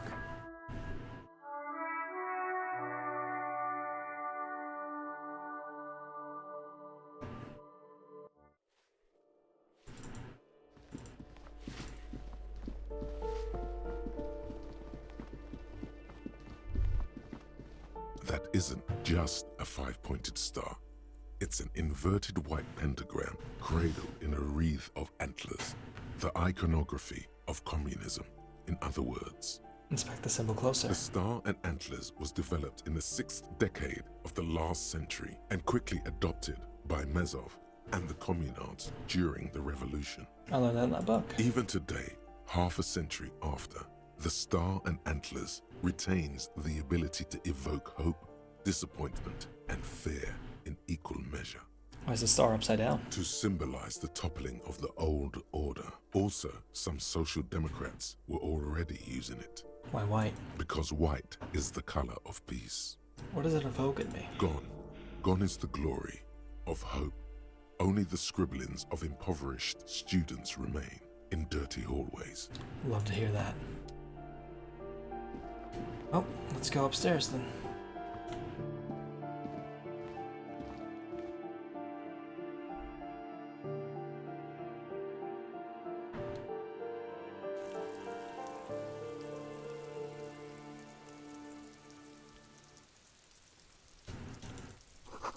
The breaker box is full of cigarette butts and electric wires. Lovely. That's the thing. I can click on this. Certainly a thing. Just a door. Nothing for you. Nothing for you right here, right now. Interesting. Something's growing rosemary, thyme, and a cactus. This door is made of metal and appears to be reinforced. Someone here really values their security. Number 28. This is where the cleaning lady said the smoker on the balcony lives. Let's see if anyone's home. Knock on the door. No. No one answers. Looks like the young man we are looking for isn't home. I think our best chance to catch him is in the evening. He looks around, taking in the cold spring air. We should return tomorrow after we have finished with our day's work. How about 9 p.m.? Sound good? What do you mean? The smoker on the balcony. This is why we're here, right? He might know something about the murder. So tomorrow 9 p.m.? Alright. Suddenly, he's a little worried about your memory. Sounds good. Tomorrow? Tomorrow, 9 p.m., right here. Apartment number 28. Good, let's go. Writes it down in his little notebook. Good. Down. Turns out it's quite tricky finding someone in a big apartment building. Don't worry, you'll get him. Hopefully I remember that. I might forget that. To the door to apartment 29. Complete silence. Whoever lives there isn't home. What this? It's the door to apartment 30. Voices from within, singing along to some buoyant dance track. Lovely. Well, let's head down.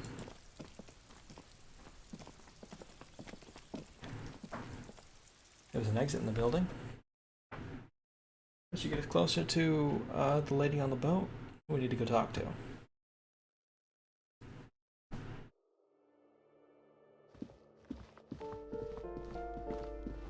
We don't actually need to go talk to her, but we did have a reason to talk to her. I don't think I remember what it was.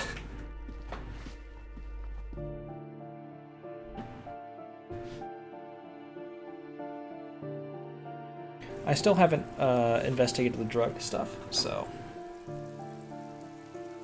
there's a chance. You might want to come back here later, but I'm here right now.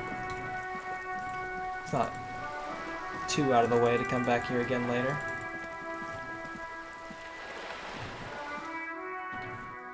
You back? You're back. Oh. Good. What can I help you with? Not an umbrella, I hope. I don't need one myself, you see. She pats her wet raincoat. All around you, rain keeps falling down.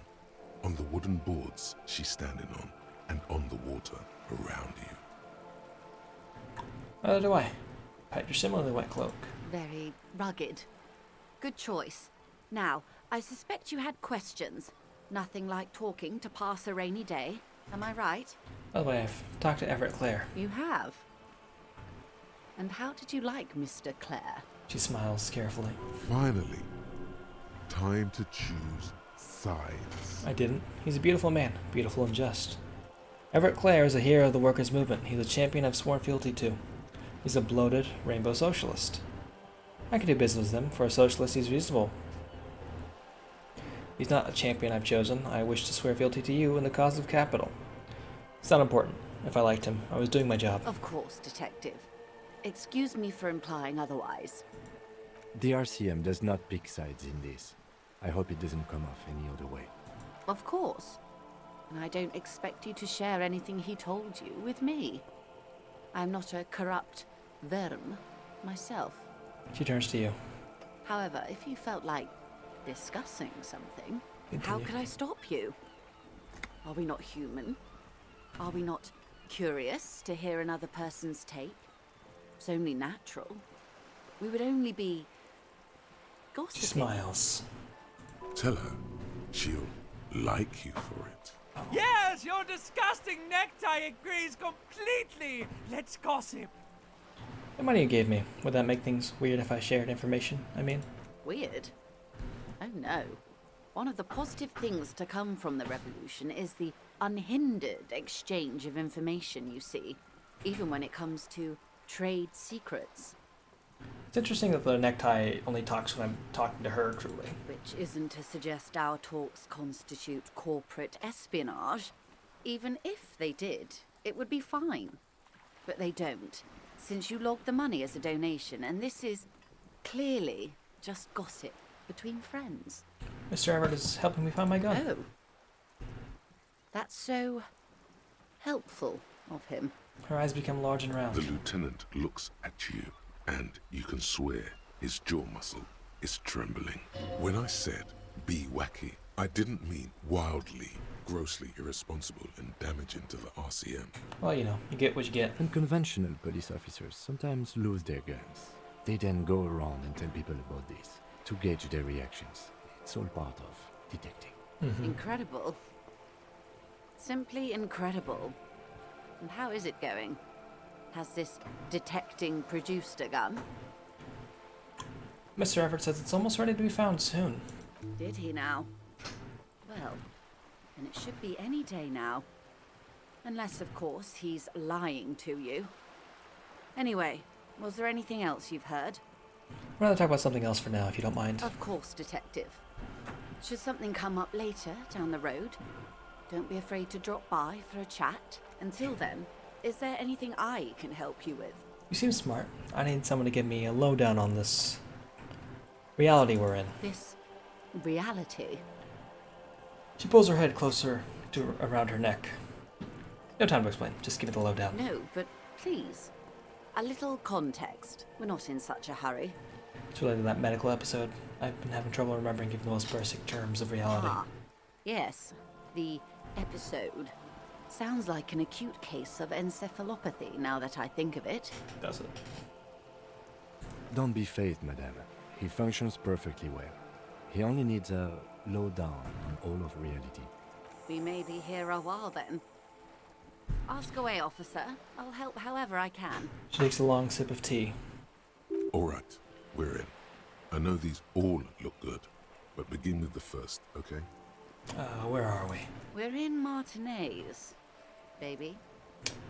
And what is... Let's call it baby. A casual term of endearment popular among the 50-plus crowd. It's a disco holdover, pay it no heed. I'm a disco holdover myself. Aren't we all? And where is Martinez? Martinez is a district of Revachol. A very small district tucked away near the industrial harbour, north of the 881 and Jamrock. You would be excused for not knowing about it. Unimportant, they say. Forgotten, even.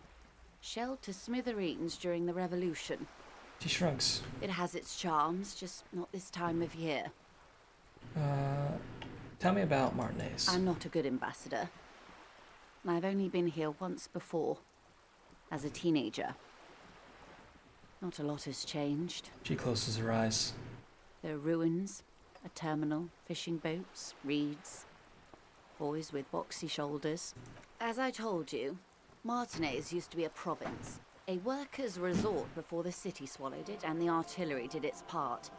Now the reeds are the real star of the show here. The further down the coast, the wilder it gets. You mentioned a sea. What sea is this? It's not really a sea, it's the Bay of Revachol. And the bay feeds into the ocean. Are we near the ocean? Yes. We're on an island in an ocean, the world's largest body of water, the Insulindic. Vast, lukewarm and unknowable, flowing in and out of sight. What's the name of this island? Caillou, as you already know. Imagine a pebble. A smoothed over pebble amidst a great blue sea, misshapen, cracked. The cracks are the River Esperance. We're in the delta of this river, on the 6th branch, the Martinez distributary. Ah. It is clear this pebble is of enormous value to her. Okay. What's Martinez? What's Revachol? Tell me something more, perhaps even more fundamental aspect of I would reality. be happy to. Oh. What is a preposterously expensive education for, if not sharing?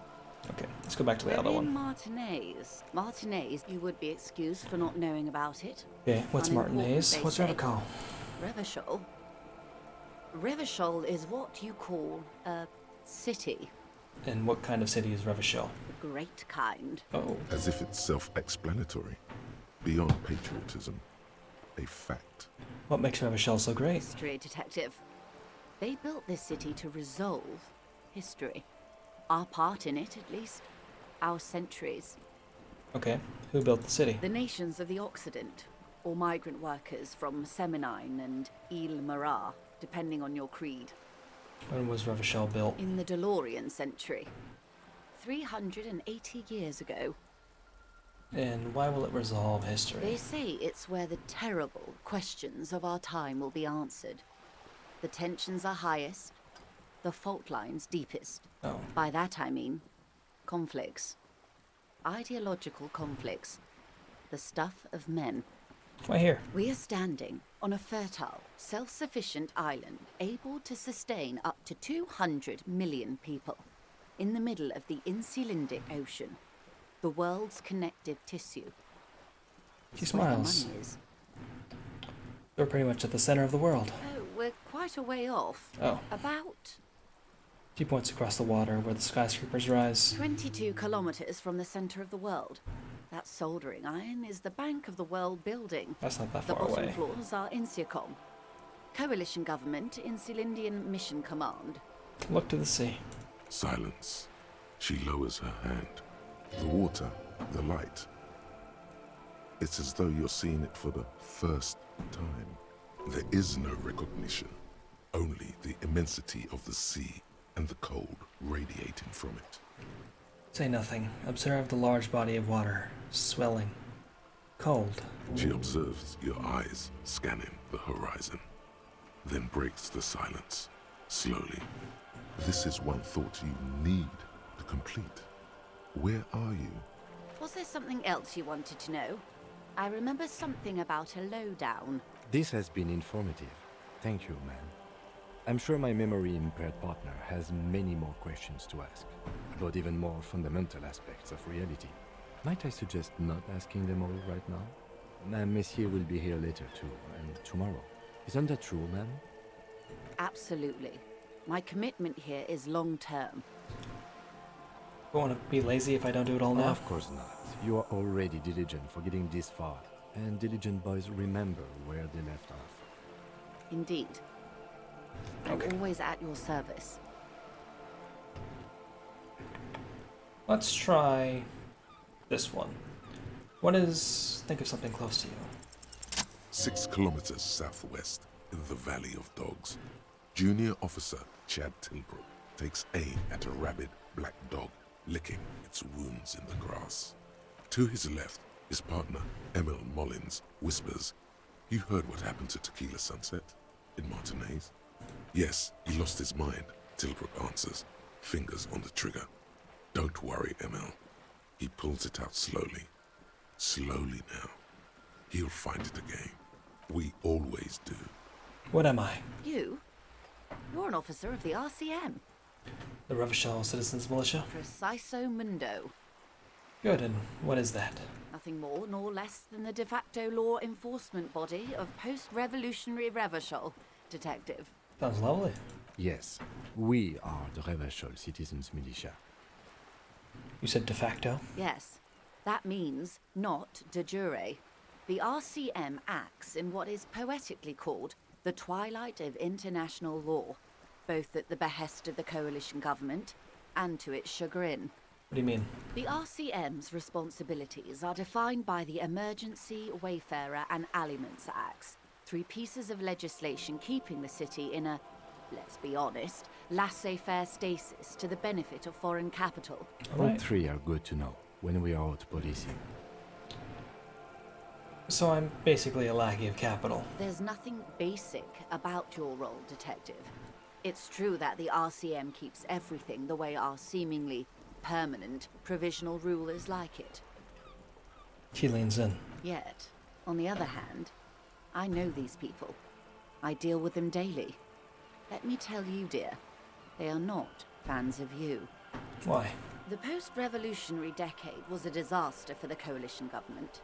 Revachol in the 20s was hell, especially on the west side of the river.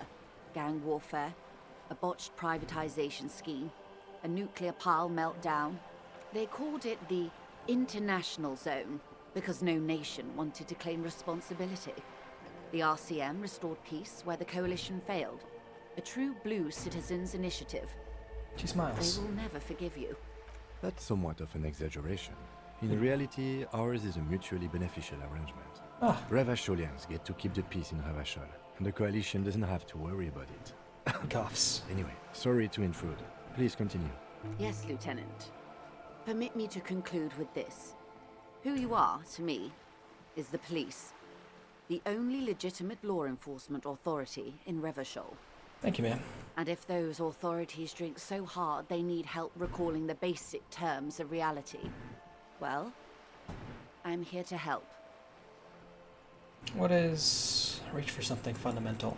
Success? No. A strange coldness comes over you as you look at the world. The waves sway the sloop slowly. That's all. It's on the tip of your tongue. A doubt of sorts already in your head. But it's not fully formed yet. You have to wait and return to this later. Once the jamais vu thought is complete. That's all for now. Glad to have been of assistance. Well, let's get this thought going then.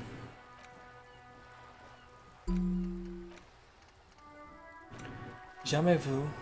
Derealization.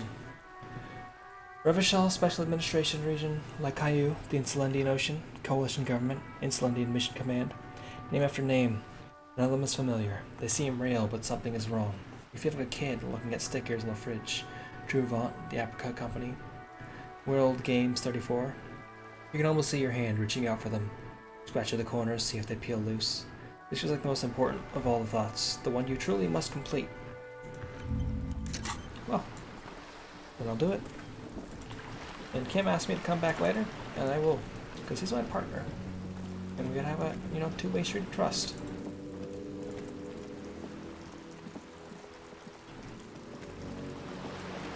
I hope I remember to come back here tomorrow night in the evening. Or hopefully Kim reminds me. That would be very helpful. Hi there, my man. Shit ain't nothing to me. I love that for you. Damage looks like it's been caused by an earthquake. We've had that thought several times. Are our friends here, or are they gone? Ancient fountain. Oh. Doesn't pump water anymore. There's a tree in it. They are still here. Tire tracks leading onto the roof. The slush and rain has almost washed them off.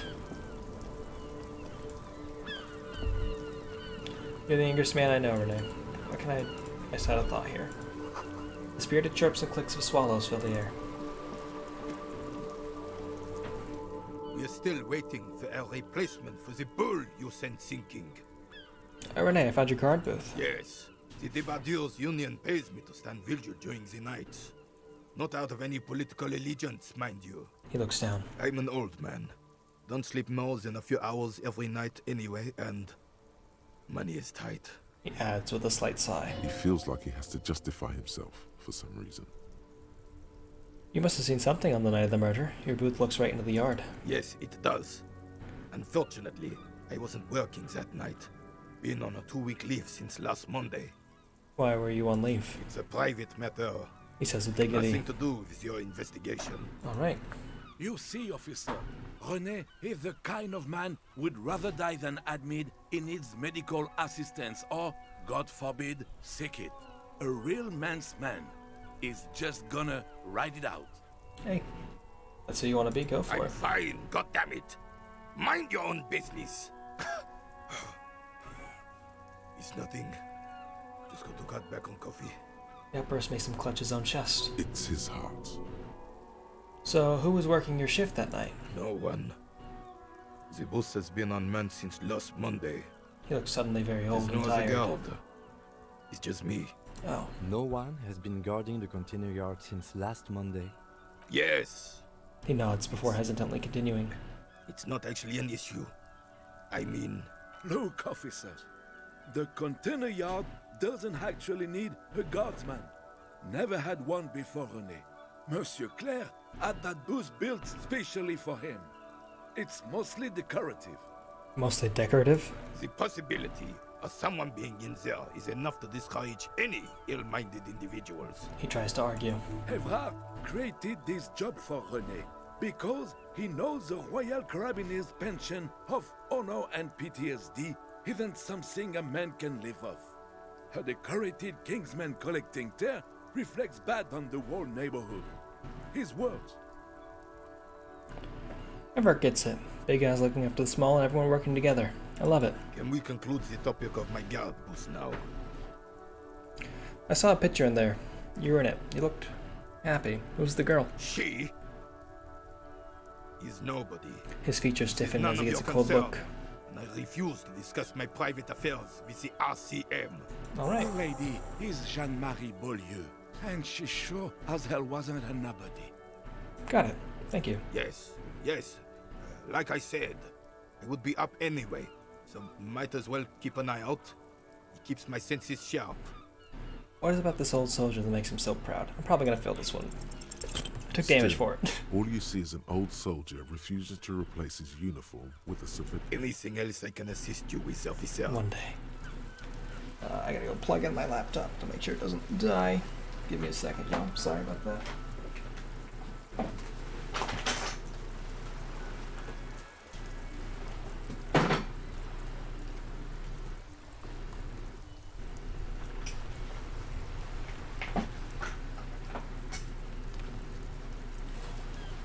Good stuff. I'm sure, as you know.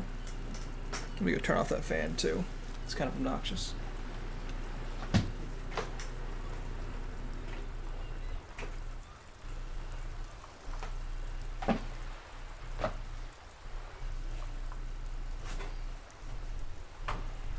Huh. Well. Officer, the mere sight of police in Martinez makes me feel safer already. How can I help you? You mentioned Jeanne-Marie Beaulieu. Who is that? Oh, sweet Jenny. She was the finest woman in all of Revachol. Maybe the entire world. Oh. Do not defile her memory, Gaston. Let her rest in peace. There's almost an imperceptibly small tremble in his voice. His tone lacks its usual intensity, like he doesn't feel he has the right to speak on the matter. So you both know her? We knew her, all right. Lived on the same street our entire lives, just 2 houses apart. The 3 of us have been best friends since we were 4. Oh. She was René's first girl, back when the prick was 16.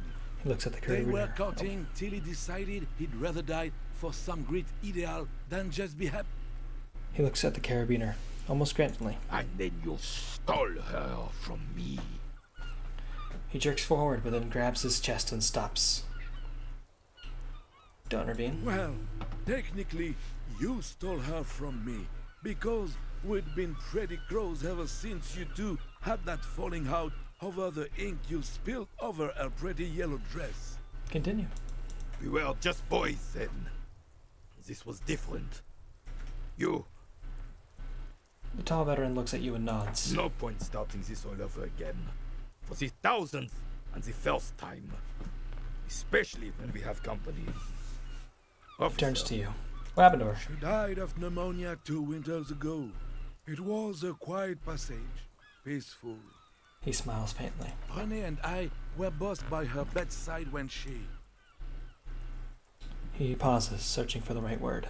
Died. No use sugarcoating it. Won't bring her back. Will it now?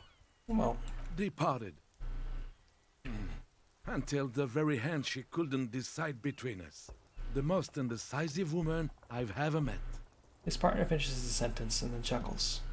A quick grimace of pain passes over René's features, but he immediately regains control. His face now a dispassionate mask again. Why do you think she was so indecisive? She could never make up her mind about anything. What to have for breakfast, favorite color, or which one of us to marry. Look in his eyes is happy and distant. She was always leaving one of us for the other, but never long enough to actually get married. Nothing wrong with weighing your options first. Heck, technically, we're both still engaged to her. He says with a chuckle. You always confused her. Couldn't let us be happy. Seduced her with your fancy words and pastries. He says with heavy resentment.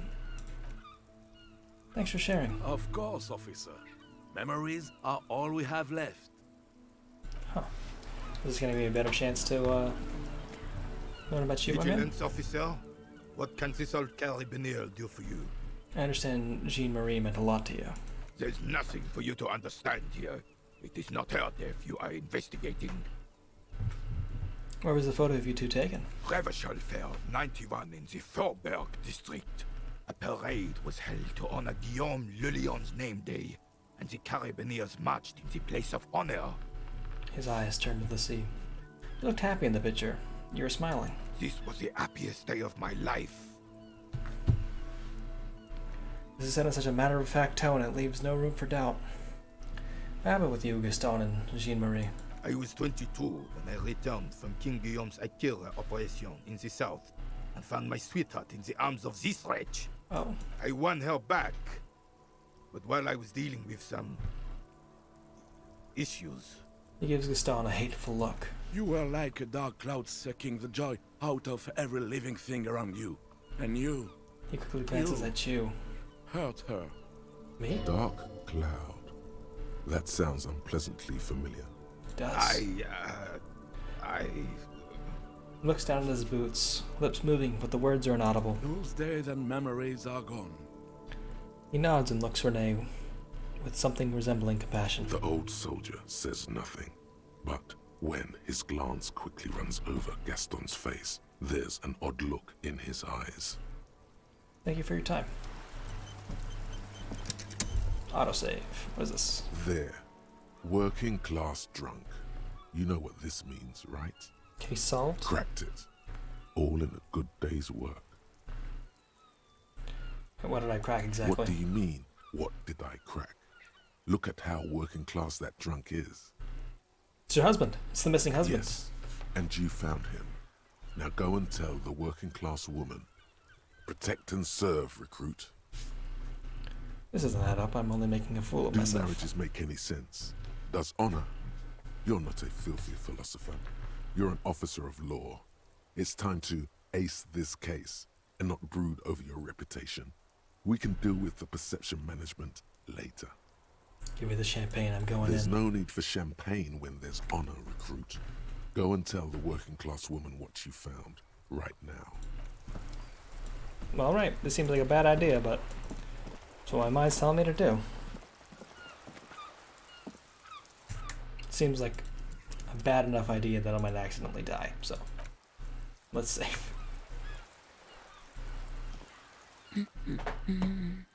Protect and serve, Meta. I found your husband. God damn it, I already told you. My husband isn't missing. But you said you didn't know where he was. And I specifically added that I didn't need to know where he was. Well, I found him nevertheless. I'm that good. Very well then. Where is he? There. Going to the working class drunk down near the sea. Excuse me? She blinks. I don't follow. There's something else hiding in her voice, though. A trace of worry. I found a working class drunk and I thought he might be yours. Right, 'cause working class women come with alcoholic husbands. You know what? She glances over your shoulder towards the drunk. What? You were right. I do have an alcoholic husband. Although not that one. But you told me your husband's alright. I did, and he is. He's also an alcoholic. She takes a step back. So is he missing as well? No, he's not. Or maybe he is, I don't know. He's probably in the park, or in Shamrock somewhere. Drinking with his friends. She looks away. I haven't seen him for... Well, to hell with him. She has completely forgotten about her books, staring blank into the distance instead. There. She's worried now. Kim, is it just me or do we have a missing persons case here? I wouldn't be so sure. He replies before turning to face the working class woman. Ma'am, just to be completely clear, do you want to report it to the police? Report what? He's just out drinking with his friends. I'm sure the police has better things to do than to chase down local goofballs. Not at all. The RCM is ready to chase down every goofball in town. We care about you. She sighs, but you can detect a slight hint of gratitude and relief from her face. All right, go ahead. Do you have any questions? What does he look like? Honestly, not that different from you. She eyes you from head to toe. Like a late-stage alcoholic then. That's one way to put it, yes. No offense. I'd also add he's a little bit chubby. I see. What else? What else? He was wearing a dark brown leather jacket with a bright blue inner lining. The lining is hand-sewn. I made it myself. She sighs, her voice slightly curving when she adds, It's his cool jacket. God knows it's too cold to run around in this, but he refuses to change. I even tried throwing it away once, but he just dug it out of the bin. Can you believe it? He looks back at you, shaking her head. If that jacket is really that cool, then I can totally understand. Well, what can you do? I hope that at least that extra lining helps him keep warm at night. I wouldn't like him to catch cold. She's thinking about him out in the cold, in some park, or on the coast. And it's making her more and more worried. When did you last see him? Yesterday morning. He went to the library. He went to retrieve my book, and he promised he'd walk straight back home. Her eyes become cold with recollection. Because we talked about this. We talked about not wandering off again. I don't know what to do. I honestly don't know what to do with his addiction. Just makes me feel weak. She scoffs. She turns away from you in an attempt to recover. I think I got it. Thanks. So you are going to look for him? She genuinely wants you to know. Don't make her ask. Yes, I'll bring him back to you. Thank you. Please do. Even though I'm sure he will return home by himself. I'm still sure of that. I'm sure he will too. When he does, would you let Precinct 57, Kim Kitsuragi, know? He gives her a slip of paper. I will. Of course, officer. As I said, it's probably nothing. The woman takes the slip of paper. It's a phone number. Thanks. I'll get going then. Well, we have 2 blue health, and we're gonna go talk to some very intimidating fellows, so let's go have a good time. I'll be alright. I mean, it can't be that bad, truly.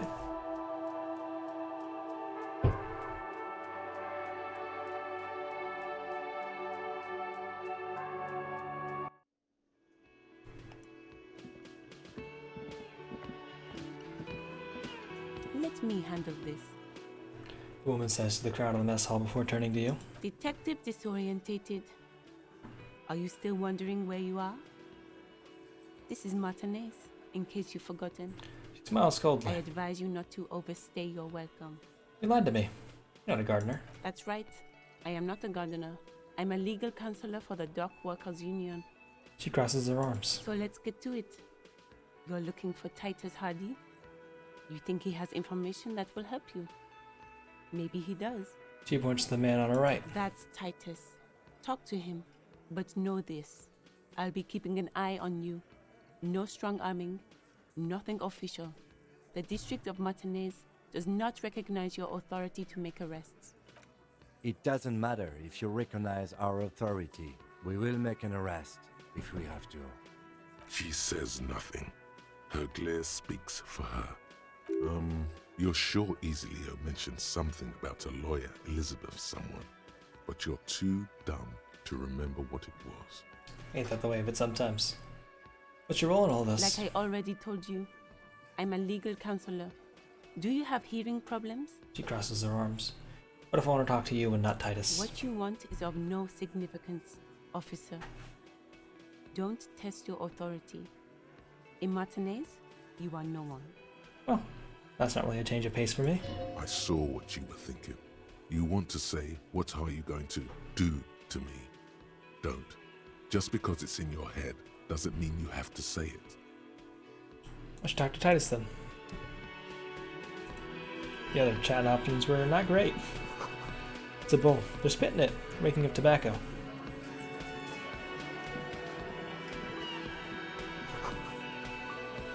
That is not easy to read. You see hawthorn bushes outside. This is where you say your bit. A broad-shouldered man points at you with a beer can. Detective. Lieutenant acknowledges you with a sharp note. He's leaving it to you. Precinct 57's finest scans the room, leaving the speaking to you. He trusts you. Maybe against his better judgment, but he does. Don't say anything yet. Hey, dipshit. You hard of hearing or something? The boss man's talking to you. Cross your arms. What, is he fucking kidding? This guy high or something? The little guy looks at you and mates in disbelief. Hey, asshole, up here. We're talking to you. We're looking for Titus Hardy. Lieutenant turns to the broad-shouldered man at the end of the table. We need to talk about the man hanged out back. Oh, this is about him. A real looker, that one. He looks around. Interesting that they gave this man like a really strong southern accent. You sure took your time, kind huh? of. Waited for him to get real ripe and pretty for you. He looks at Titus for approval. Oh, he was a real pretty boy. Hanging up there, letting out that pretty boy smell. I can't for the life of me understand why you did it. I mean, I would have just left him up there. You must really like cleaning up other people's shit. He spreads his arms. You might want to start asking your questions now. It's not going to get better than this. These guys are so macho, they're ready to confess to first-degree murder. Ask if it was them. Scan the room. No. I's here. You got business with my boys. You got business with me. He points at himself. The boys are too eager to please him to keep their mouths shut. You're gonna get a good head count here. Just wait. Yeah! You fuck with the Hardy boys, you fuck with Titus Hardy! Shouts the scrawny rat-faced man, 2 teeth missing in the front. Relax, Dennis. No one is fucking you yet. Says the 40-something man from the corner, with a plectrum hanging from his neck. Yeah, Dennis, calm down. No one's fucking you, you stupid fuck. A blonde man in his 30s agrees. Let Dennis enjoy his fucking, man. We don't mind. You notice gang tattoos. The man must be either Mesk or Sarmazarian? I assume those are gang affiliations? Yeah. You're not even being fucked, Dennis. The fat guy in the middle lets out a little chuckle. Easy, fellas. We got company. Let's see what brings the cop around. Titus puts an end to it. Too late. You already scanned the room. You got a pretty good picture. Picture of what? Of the actors here. You could take another look at the tracks in the mud on the crime scene. Compare it to these guys.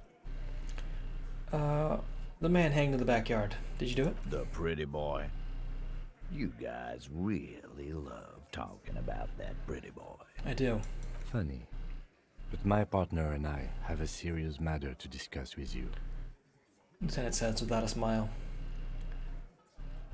Why is there a container belt around the dead man's neck? Container belt? Like we use in the harbor? Yeah. Why? Because we took it from the harbor where we work. Then we went out back and used it to hang him. Oh, lovely. As he speaks, his fists contract, going through the pulling motion again, savoring it. We did this. Together. All of us. Until he was dead. That's why there's a container belt around his neck. He looks you dead in the eye. Uh-huh, so you just confessed to murder. Goddamn right. No. These 7 honest men have equally come forth. They told you what happened, so that you don't waste any more of your time. The woman interjects. You murdered him just like that? No remorse? How many people have you sent to the Shays? Ever felt remorse for them? Or send them to Reunion to rot. For 20 years. For life.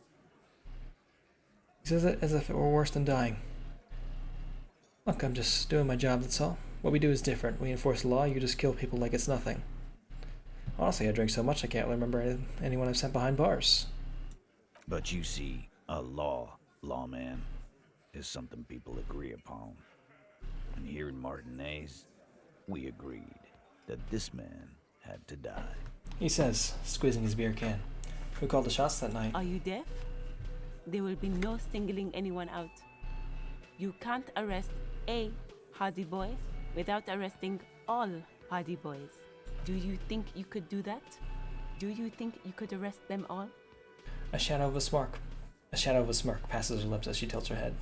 Rest Elizabeth, I don't have to. One of them was more complicit than the others. No, but seriously, who calls the shots around here? Address Titus. Who do you fucking think does? I thought she did. It wasn't a question, dickwad. How fucking stupid are you? This asshole is worse than... Titus runs the Hardy Boys, genius. That's why we're called the Hardy Boys. Ain't that right, fellas? Oh. I think you got your answer, Mr. Law. Titus grins. Yes, there are some administrative differences. But on that night, they all acted as one man. Ah, when did the hating incident occur? You don't have to keep answering his questions. The fixer turns to remind Titus. I know, Lizzie. Relax. We killed him last Sunday night. Seemed like a good way to end the week. He takes a sip. How long had you known the victim? Known him? We don't associate with scum like that, asshole. Yeah! Who do you think we are? Quiet.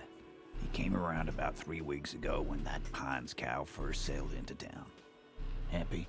Titus gives Glenn a stern look. By the Pines cow, you mean Joyce Messier, the representative for White Pines? The same company you are striking against? Lieutenant pretends to check his notes. No. I mean the Pines cow. The stupid-ass cow they sent in to fuck us over. But you know what? He rubs his chin, pretending to mull it over. Why don't you ask her about the pretty boy? I'm sure she has interesting things to say when you ask her hard enough. That's enough insinuation for today, Titus. Officer, your interview is drawing to an end. Don't waste your last questions. Why'd you kill him? Why? 'Cause he was worthless mercenary scum. And he stepped out alive in my town. He hisses through his teeth. So he was a mercenary? That's it? He stepped out alive. He repeats, jaw clamped shut like a vice. What kind of mercenary? The kind that shows up when you start a strike. The experienced kind, too. Had Cohoy and Seminine written all over him. Ex-Oranese Special Forces. A live grenade, right here in our bar. The man spreads his arms. This one has a special gripe with him coming here. I can't prove it, but I know he was sent by the Wild Pines. They hire merc shit like that. Story I've ever struck from here to Samara. Hold on, how did you know he was in Special 'Cause Forces? one night, he walked straight up to the mic and said, I'm RNA's goddamn Special Forces, and I'm gonna fuck you all. Oh. Really? Yeah, really. Had a gin and tonic up there, sang some RNA's paratrooper song, and said he's gonna fuck everyone. Oh. We couldn't believe it either, but he fucking did, right there. Like some kind of animal. He points at the stage. Right, but what did he actually do wrong? Wrong? He harassed women, raped one, harassed workers, threatened to kill some as a warning. He wipes spittle from his mouth. There's a slight unease in him suddenly. He regrets mentioning the rape. To kill us all, if we don't open the gates, if we don't let the scabs in, if we don't bend over. And that was before he started coming here. He cracks his knuckles. Yeah, he said it was his favorite joint now. Started coming here every night. Drinking, grabbing girls. Grabbed one of ours mid-karaoke, right there on the stage. He grabbed someone? Lieutenant is trying to make sense of this flood of information. Yeah, this girl's on the mic. A beautiful girl, young. Gets into the second verse of Lover Lake. The fucker grabs her legs, starts screaming, show me your cunt! Why don't you show me your cunt? Then, he gets knocked on the head with a wine bottle. Doesn't even fall down. He shakes his head in disbelief. It was the same girl who was sexually assaulted, raped, you said? Aren't you fucking listening? My man is talking to you. He took care of it. They got the girl out before anything else could happen. Yeah, me and Eugene got her out. Aren't you fucking listening? He repeats like a parrot. Right, but then who did he rape then? That's a very serious allegation. No. You're not getting a name. That's a Martinez matter. And I'm not discussing it with you clowns. There's a moment of silence. There's nothing you can do for now. He's stonewalling you. Alright, how'd you kill him? We hanged him up by his neck until he got real still. Wasn't that obvious, copper? Didn't they teach you anything at the cop school, idiot? You're pretty sure you've had at least 2 years of cop school and many more of active service. Probably should be more. Certainly enough to not put up with this backsass. Deliver a knockdown observation. Now then, you listen to me, Sonny Jim. The autopsy showed me the victim's hands weren't tied. No signs of a struggle. Explain this and make it real simple. Look. I'm not gonna play 20 questions with you, capo. I'll say it again. We killed him. Looks even more irritated than before. Yeah, I knocked him out. Came up behind him and clubbed him in the back of the head. He went down like a sack of sand. The tattooed one speaks up, banging on his chest. That's right, lawman. And then we hanged the fuck. Mr. Tats, what did you use to knock the victim out? My fucking elbow, copper. Samaran boxing style. Where did all the action take place? Right fucking here. Eugene already told you that the fuck had started coming to our bar. He spreads his hands. Yeah, man, weren't you listening? Things aren't quite right here. So this is a composure check. I think I have items that I can use to upgrade my composure, so I might come back and try this one again. What, copper? Oh, why don't I just arrest you? Yeah, lawman. Why don't you? Takes a step closer as well, fixing his ball cap. Why don't you? Not in the arresting mood? His mean little eyes come alive with hatred. A fearful readiness, like an electrical charge, raises hairs in the room. By your side, the lieutenant keeps his hand away from his holster. You hear the nylon of his coat hiss as he steps closer. Easy. Walk back from the provocation. They're armed, and they outnumber us. The lieutenant tries to establish eye contact with you. Easy now, let's just talk. Wise move. You made the right choice. We hanged him up. Didn't they? You're pretty certainly enough to not put up with this backseat. Yeah. That's right, lawman. Things aren't quite right here. Success. Actually, they're admirably, surprisingly composed. The entire room, given how many questions you've lobbed their way. All of them? Maybe one of them is fidgeting, cracking under the pressure. Well, this one. But he's always fidgeting, so don't get your hopes up. Right. Like what, Copper? So what are we gonna do now? Nothing.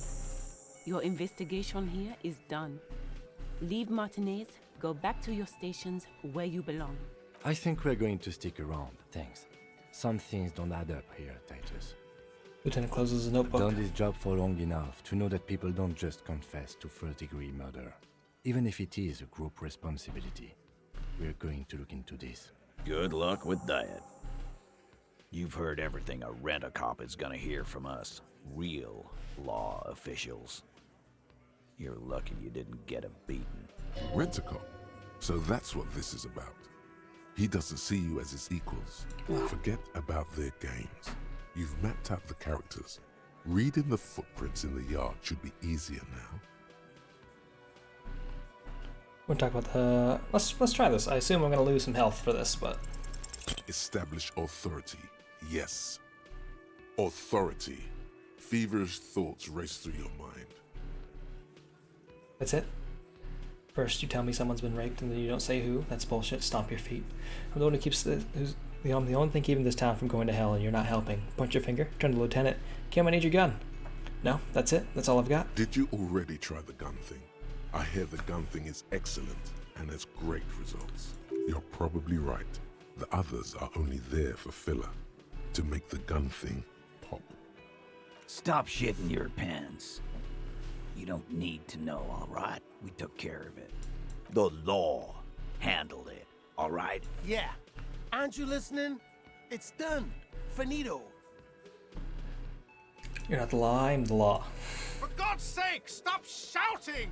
Stop breaking things in my establishment! Stop provoking those oafs! Maybe he guards the law. Sounds like someone's damn bro. They're not going to give you anything. Can't you see? I can't have a police interrogation in here. People are trying to eat. Doesn't concern you, cafeteria manager. Of course it concerns me if you make this kind of... Easy, babes. What is this? I can't have a slap fight in my bar. It's embarrassing.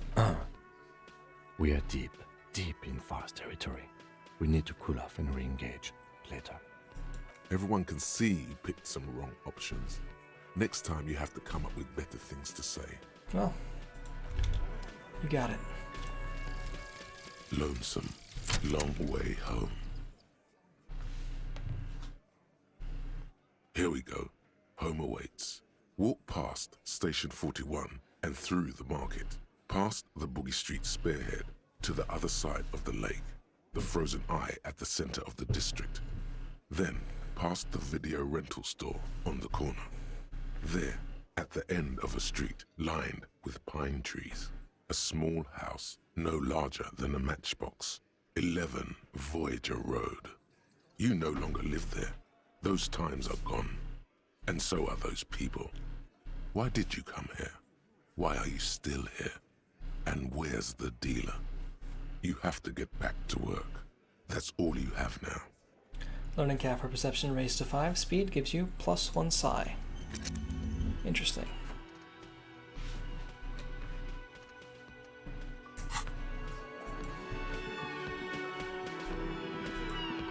Well, let's out of this place then. We can go try the visual calculus check over in the courtyard to see if we can get the number of feet. We might still get that one wrong though.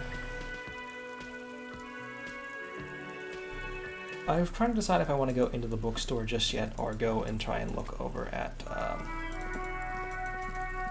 the kind of carts and do the stuff over with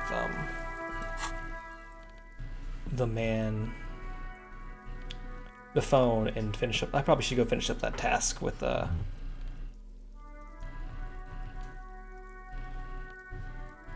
Everett, Claire, just to kind of get that done. Okay, I have my +1 to visual calculus. Let's go. Let's throw down.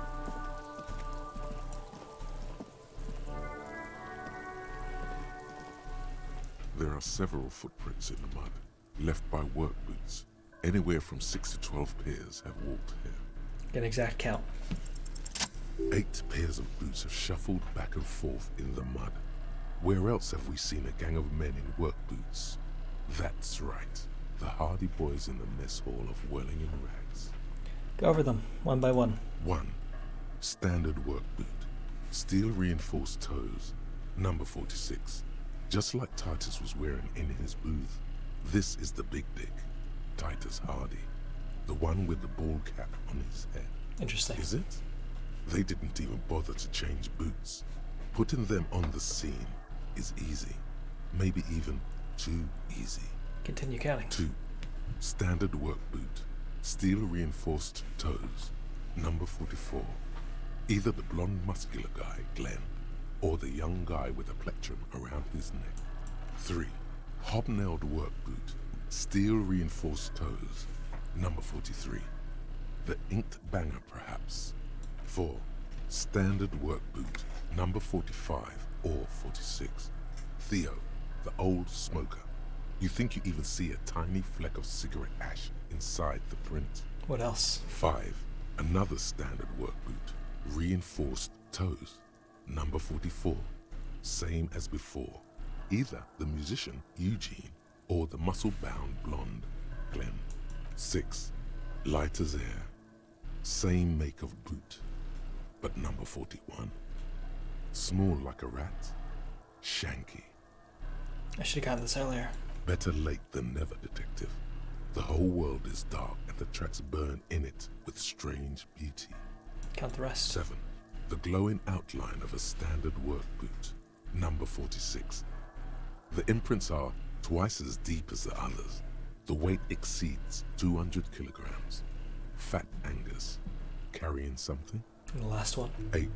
Another standard work boot. Number 44. There's an aberration in the pattern of the sole. The right sole is smoother, more worn. Curious. A missing 8th Hardy boy.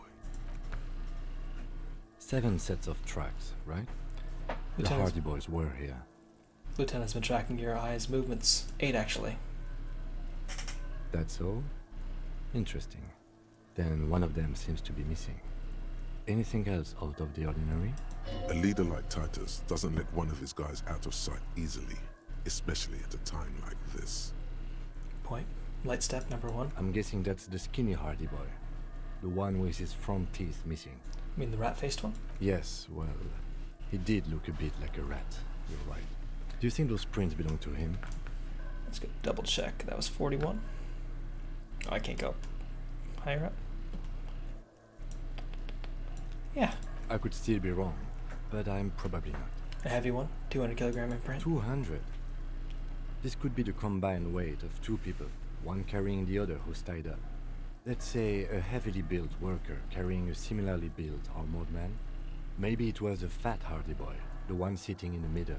He might be right. 200 kilograms of living weight is unlikely. You're right. The fat guy from the booth was probably carrying the victim. Possibly, yes. Lieutenant marked something down in his notebook. An aberration. One sole is smoother than the other. Interesting. Let's name it the odd sole. I wouldn't be surprised if this was the missing Hardy boy. Wonder who he is. Do you have any ideas? Someone operating a workbench with a pedal? Like a joiner at the harbor. Or maybe a drummer? He thinks for a second.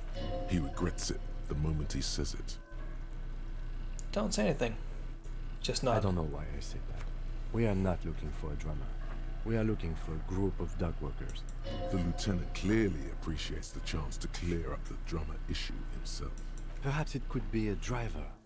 A driver would wear out their right shoe before the left. The accelerator is on the right. I was actually thinking the exact same thing. He doesn't seem to hear you. Looking south toward the traffic jam instead. The machines are silent.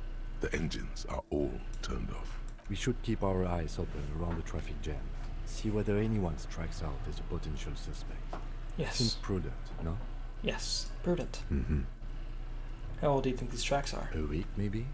7 days would fit the time frame provided to us by the caller, who reported the hanging. It is not impossible. How do you know? I pulled last week's forecast for coastal Havashon. 7 days below freezing. The day before, the day of his hanging, was the last warm day. Correct again. Sub-zero temperatures would preserve the tracks in a good state. The commotion here could have taken place a week ago. What do you think happened here? What do I think? A mob of people brought something heavy to the tree. One of them was carrying the victim. They shuffled around, especially under the tree. Then, after hoisting him up, they stood in a semicircle facing his direction. At first glance, this appears to be a lynching. Indeed. They all stood in a row here and looked at the tree. So far, so good. Only one thing missing. Looks at the tracks, face lighting up from the realization. Of course, there were 8 tracks, but there are only 7 Hardy Boys. Let him have his moment of joy. There's one pair missing from the Union box. The 8th pair. I'm going to say it was our old soul. So the old soul was present at the lynching, but wasn't in the mess hall right now. Yes. I doubt the Hardys are going to tell us who this person is. For now, it's best if we just keep our eyes open. I'm sure our investigation will eventually lead us to the old soul. We've been through all of it. Right. Can I talk to Kuno again? The kid. Ah, lovely. The man is... The lieutenant adjusts his glasses and takes a deep breath. Okay. I don't have the ability to get that perception bonus, I think. I don't think I have any items that give me that. It's to perception.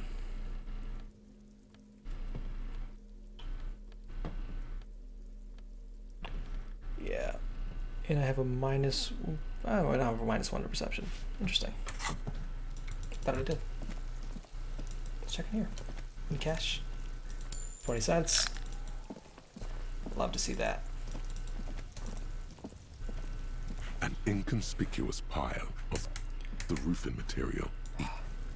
A lot of things requiring a lot of perception. Something I don't quite just have yet. Let's go back and talk to Titus, now that we know that there's an 8th person who's missing. Let's see where that gets us.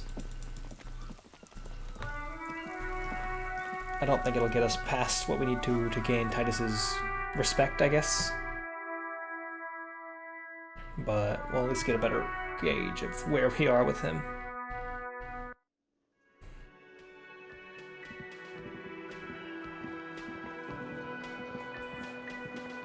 Looks like the circus left town, but the clowns are still here. Titus does not look particularly happy to see you. Found 8 sets of footprints, but there's only 7 of you. Where's the 8th Hardy Boy? What are you talking about, madman? There's no 8th Hardy Boy. There's 7 of us and we're all here. He sizes you up. Or what? You want to be the 8th Hardy Boy? We ain't hiring. He shakes his head. Actually, boss, we've been talking and we think she could maybe... This person Glenn wants to hire, he really respects her. Shut the fuck up, Glenn! He roars. I do the talking here. Now what the fuck do you want, cop? So let me get this straight. There is an 8th Hardy Boy. It's a she, and you don't like us talking about her? That's right. We're not talking about this. This is a private Hardy Boys matter. Nothing to do with your shit. End. He points at the lieutenant. You're not cops here. Don't go digging around if you don't want a bullet in the back of your head. I'm watching you. Good. We are all watching each other. Officer, your question. Lieutenant adjusts his spectacles. There's no point in pushing it further, he thinks. This is already a victory. We'll learn more about this 8th Hardy sooner or later. Okay. I'm gonna put on my authority stuff, which includes the pair of boots that I have. Because I don't know if I'll get it just yet, but it'll give me a better chance to at least try. So, +2 to authority boots. Anything else that adds to authority? I have something that takes away from authority, so there's that.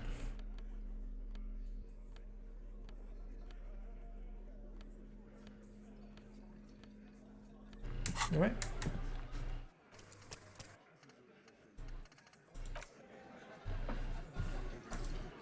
Looks like the circus left town, but the clowns are still here. Give this man a whole animation just for this. Establish authority. This time it's going to work.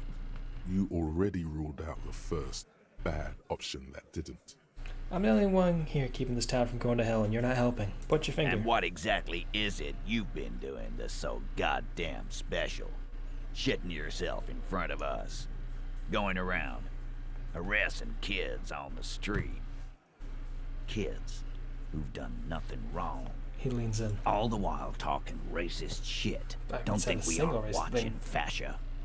People here trust us. We're getting complaints. I haven't said anything racist. Of course you have.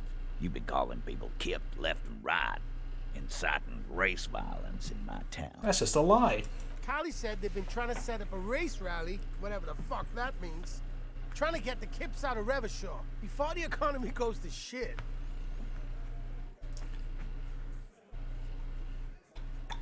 All of these options are bad. I hate this.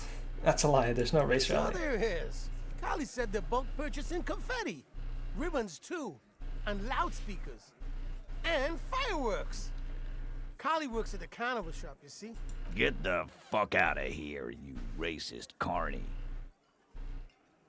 There'll be no race rally in my town. What happened? We got absolutely wiped. Let's go before it gets worse. We had a 70% chance on the roll. Are you racist now?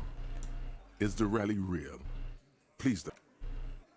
Not a race. How did this happen? You just accused me of it. I literally beat the other racist up.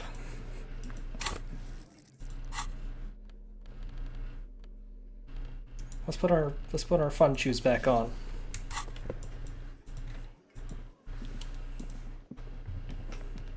I think Kim didn't notice the fact that he put on the shoes of the dead man.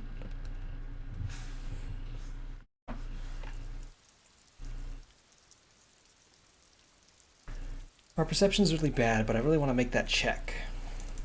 And I have the other check over there that I also want to try and make. You there. Now it's turning into a kind of a snow limbo, man. What's on your mind? Care to spare some change for working stiff? Huh? Oh. No, I ain't got any money. They don't want to pay for unfinished work. Sudden financial duties snap him out of his days. The bosses, man. I don't know who these bosses think they are, but it sounds like a good arrangement for them. Yeah, it sure ain't good for me. Or you. I'd spare a coin or two for a city cop down in his luck. If I had, say, 4 myself. Oh, that's all for now then. So I haven't been down this way just yet, I believe. Also don't know where this gets me. Can I go down from here, or am I stuck on this platform? Interesting.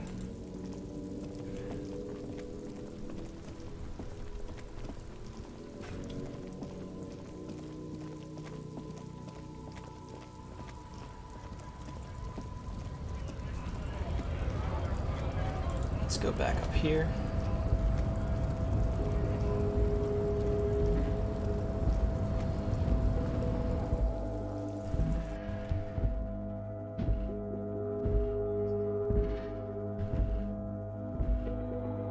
I like the music in this game quite a bit. It's very atmospheric, but it's still very good. At least the kind of opening, sting that happens when you walk out of the whirling in rags. That song, I think, is very good. The file cabinet stands steady as ever, and the unlocked drawer slides out to greet you. Volition. You're trying hard, but the data in the drawer slides. Fine. I'll pay 10 cents to make a phone call. The already familiar cold touch of the machine swallows your coin and seems to be waiting for your next move. Okay. Interfacing, let your muscle memory dial a random number.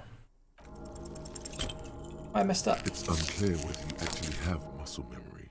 Right now, your finger is just drawing vaguely occult patterns in the air. Useful patterns? Undoubtedly, no. I might try this again Sure, later. why not? Muscle memory is a tricky thing. Nothing tricky about that. You just do, fail, repeat, until it works. All it takes is motivation and practice. I don't think I was going to lose health from messing up a phone call, but hey. Sometimes that's how it happens. Let's go talk to Everett. Let's go tell him we went into that dude's house, or at least open the door. We don't need to tell him we went in the house. That wasn't something he asked of us.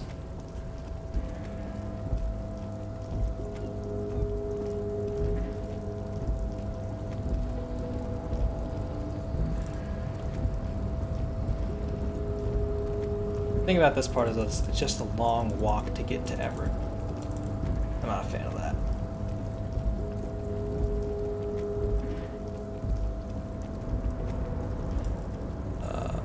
What is the check that I have with you over here?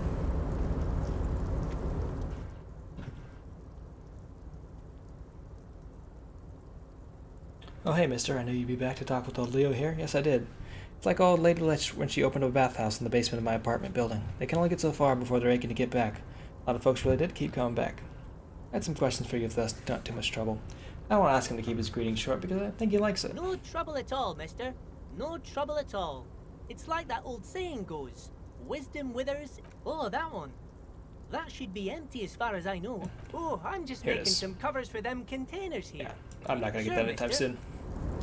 It's a red check as well.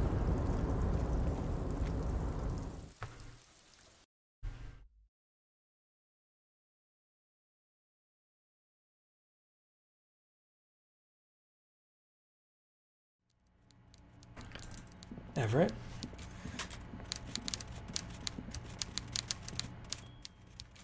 Mr. Dubois, a pleasure as always. You don't have to sit down this time, since you've already sat on that chair. Weird thing to say then, so we all just know the chair is bad. I opened the door, you asked me. Can we discuss the murder now? I'm very glad to hear that, Harry. One question. You didn't actually happen to stumble in and see what's inside the apartment, did you? He says with a smile. There is no way to sway this man in any direction. He is unsuggestible and unswayable. Just tell the truth. I did go inside. We still had the flag over the old rubbish hole in it. Oh, I may have gone inside and seen a collection of racist mugs. Just as I thought. Culturally antiquated mug collection. What a weasel. Pissing on Everart's Rainbow Coalition. He shakes his head. Now let's get down to brass tacks. It's time for men like me and you to figure out who's killed who and why. Real police work is gonna start happening now. I promise you, Harry, this is gonna be good. He pretends to roll up his sleeves. I really went in there. Whose place is it? I need to know. Why? What is connected to my case? Believe me, he's not a killer. He's a nobody. Just a basement variety armchair fascist who comes up with needlessly complex conspiracy theories. Did one of his complex theories turn out to be true? What if it did? What if he took a whack in the dark? Started telling people the strike is funded by a protection racket that drove local shops out of business? What if he planned to write a hack piece to the local newspaper regarding these crazy theories he had developed? Just to stir up trouble. Wouldn't that be annoying? I see. Journalism, Harry. I love it. You love it. And you know why? Because we've got nothing to hide. Let's keep it that way. All right. Now, please, let's get back to the good stuff. The police stuff, Harry. I just see myself as one of you guys. Think of me as a sergeant or something. Let's crack this, Harry. He smiles broadly. I've heard about a connection between the lynching and the strike. I'd like to hear what you know about it. By now, I'm sure you've figured out who the dead man was working for. The bad guys. Wild Pines. Sent to scare us. Another violent measure of the top hats against us flatcaps. I'm listening. Harry, this strike is the culmination of many, many mistakes made by the Wild Pines group. They tried to shut the strike down by sending in armed mercenaries. You mean our victim? A security contractor? Can you imagine that? Workers standing in peaceful protest, united in the spirit of fellowship, and they send hired killers to mow us down with machine gun fire? I'm talking beasts, hardened killers from proxy wars in Yisut, Semenine, Saramaritsa, you name it, they've done it. Raping, killing, burning villages, killing little children for the Senorita Pineapple Company, Harry. Does sound awful. Everything they did there, they brought over here. They want to turn Revachol into a third world slum. Honestly, the only thing they didn't do is kill the village elephant. You got a village elephant? No, Harry, the elephant is metaphorical and so is the village, but the mercs and their brutality are very real. Go on. Now, I haven't personally witnessed the brutalities out there, I have the luxury of staying in my container, you see. If I need to go somewhere, they just move my container. Wait, they moved the container. Yes, I'm an old man, Harry. My legs aren't what they used to be. They lift my office with that big crane. It's actually very fun. You should try it. But enough about me and my fun container. The killers the company hired, I think there were 3 of them, all hardened commando types. His face turned serious. One of them got downright suicidal, getting drunk, violent, a little rapey. Even their own negotiator couldn't control him. That's your boy, the one who likes hanging out and trees. He shakes his head. By negotiator, you mean Joyce? Harry, what you need to realize is, we dock workers are not pushovers. He says, ignoring the lieutenant. We got grit, Harry. This whole neighborhood does. Push us hard enough and we push back. And when we do, we push to kill. He raises his finger. Wait, the whole neighborhood is in on it. Who exactly did the pushing? There's a militant wing inside the Union. A group of people whose duties don't involve manual labor, but peacekeeping in the neighborhood. Making sure everything runs smoothly. The Disco Elysium companion is so damn cool. Is it? I've not actually interacted with it as much, so I don't know exactly what it looks like or what it does. I just know it's there on the screen. Also, how you doing, Two Heel? They're like you guys. Idealistic people who want to make sure bad things don't happen. And if they already have, well, punishment must follow. He nods to you and the lieutenant. So these idealists killed our victim? One day Titus Hardy, leader of this peacekeeping faction, comes up to me and says, "Boss, socialist democratic fervor drove us to take it upon ourselves to kill this beast that was burdening the land." I'm doing alright. How about yourself?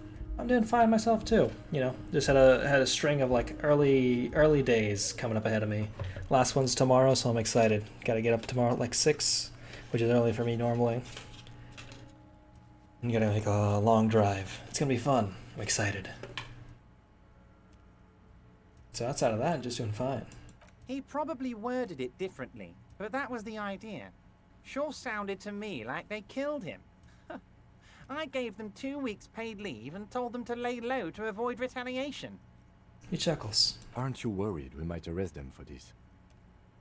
Oh, I'm not at all worried about that. These are not the kind of men who get arrested. They're Martinez boys, tough and gritty. I'd like to see the man who takes them in. Besides, I sent my lawyer girl to look after them. He chuckles. Almost done with that other money, so that's cool. Yeah, just be safe. Absolutely, 100%. Driving in the morning is always fun because, you know, you never know who's going to be awake and who's not.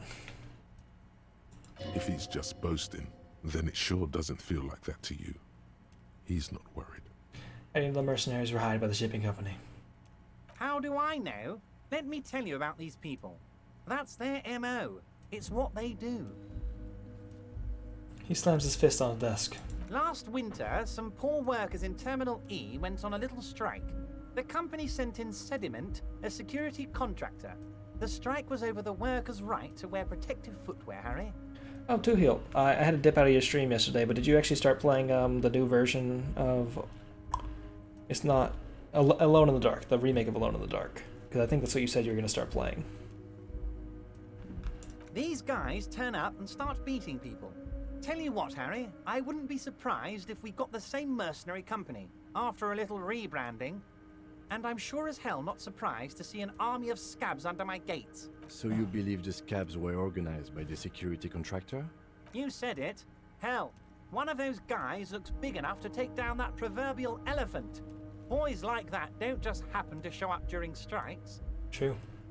No, couldn't get to run, the program kept crashing. Oh no. Did you, like, were you able to find, like, a fix or something? Or is it just, you think this one might just be lost? A true Alone in the Dark experience, where the game just breaks, but this time it happens earlier because it's a remake. They really got to it early. He's not scared of them. If anything, he likes them being here. Gotta go down there a bit and see if you can find some fixes. It's always fun looking for fixes for like some older games, especially on the internet. You'll end up in a forum topic from like 2000 and like, hey, you should download the DLL. Oh, exactly what you said last night. Hey, it makes sense given what that game was. You mentioned a lawyer girl. Oh, Liz is a bright one. I paid for that law degree myself. thinking it'll probably turn her all fancy. But hell, Harry, she came back a firebrand socialist. Sometimes she scares me with her zeal. He grins broadly. Tell me about Titus Hardy and his crew. Oh, they are simply fine young men, all 7 of them. Exemplary union members, always working to advance their position in the local socialist democratic movement. Core members. Truly. Old Theo used to run them, but things really kicked into gear when Titus took the reins and named the group after himself. Gotta love his initiative. Interesting. Who's second in command? They're almost all of them great guys, born leaders. Whatever happened, I'm sure they only had the best interests of Martinez and Revachol in mind. Work with them. Hell, interview them. But don't fight them. They really are just like you. Men who like beer, women, and some order on the streets. Everett, I met these Hardys. Can you ask them to cooperate with me? But of course! It's the least I can do for my good friend Harry. I'll do it right after we've concluded this talk. Lovely. You can now go and tell Titus about this. See what he has to say. Also, Harry, here's 5 real. Wait, why you give this to me? I don't need it. I only wanted to help you with the Hardy Boys. Oh, I wasn't offering it to you, just holding it out there. But I'm willing to share information. Was there anything else? He pockets the bill. Good talk. Let's conclude for now. Was it a good talk? I'm not sure we made much headway here. I was hoping we'd bust the case wide open. Heck, I even wanted to tell you what I really want to achieve with the strike. Didn't know I had Discord. Just turned up. Yeah, it's a new thing. A lot of people are like saying you should like start up a Discord because it helps out. I'm like, okay, I'll try it out. It's a weird place. There's 4 channels, announcements, self promo, because I want people to be able to promote themselves. It's fun. After I used like self promo channels for a whole bunch of people, I was like, I felt weird about it the first few times, but like it's good. And like when you see someone use your self promo channel, it makes you feel good about it. It's like, yeah, I'm helping out. There's also a climate change discussion channel and an off topic. That's it. It's weird. Also, thanks for joining up. I appreciate it. I don't know what happened, Harry. I wanted you to feel like Mr. Martinez. And of course, I also wanted you to find your gun. But it's like I can't completely trust you. Yet. Yes, Harry. It's like I can't fully trust you if you're not a man of the left. I want to, but I just can't. I literally have a thought that says I'm a raging communist. I always feel real good when people use mine. Not that I'm sure it helps like at all, but I guess that's like, it's an option. It is. And you know, I feel like it's good, you know? It's nice. One of the reasons it just gets a little weird to me is because whenever I do post something in like someone's self-promo channel, I hit Control-V, I hit Enter, and then suddenly, bam, there's my face looking back at me, asking me, what are you doing? What's going on here? Maybe that's just because of what I've done with my whole branding. It's fun. He's been hurt too much in the past by men who aren't social democrats. Not a man on the left, I'm a patriot of Revachol. You're right not to trust me, and take care of me. I'm a hustler. I grind. I'm a money engineer. What's that supposed to mean? I'm more left than you are. It's another corrupt scheme, isn't it? I'm neither left nor right. I do what my heart tells me to do. There's the cutest person I've seen with an anime match. Oh, thank you so much. I really appreciate that. As the person who's rebuilding communism, according to my own thoughts. You're saying it, but I don't believe you. You know how it is. Company snitches, agent provocateurs everywhere. I'm barricaded in this fortress of mine, and I need to get a message out. Will you help me? What's that, then? And what would this entail?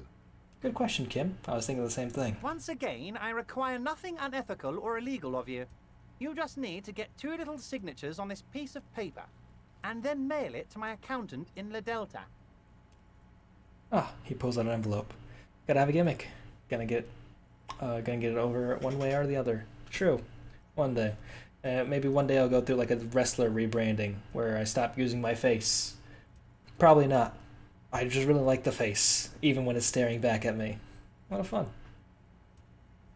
I don't know. Are you gonna go real deep on your wrestling commentary stuff? I think that'd be fun. But I guess then you gotta be like a cross between who's that dude? Vincent Van Price? And I guess that's the wrestling announcer. Shockmaster looks. True. How you doing, America Online at AOL.com? Kim, what do you think of this? It depends. I don't think what we just got from Mr. Clare was very useful. I mean, I can if you'd like. Wrestling Fridays return this week. Y'all, if you don't know, Two Heel runs a stream where he does various wrestling games, a lot of like Japanese wrestling games, a lot of older wrestling games, some of them like Fire Pro. And he does AI matches between them, and he does commentary for them. They're really fun and honestly very exciting, and you can also do betting predictions on them. So if you do, you're gonna be in for a shocking surprise. Fun. Doing good. How's the depression in the game? It's fun. I'm having a good time. You know, it's very sad, and you get trapped in the void, and you feel the little bits of hopelessness, and you just keep going. Hanging out for about 15 minutes until I start my stream. Hey, thanks for coming by. I really appreciate it. I know you're playing the new Dread Hunt collection, which I'm very excited to check out. I don't know if I'll be playing it anytime soon, but I'm definitely going to pop on just to see what you're doing. He studies effort. But he thinks it's your call.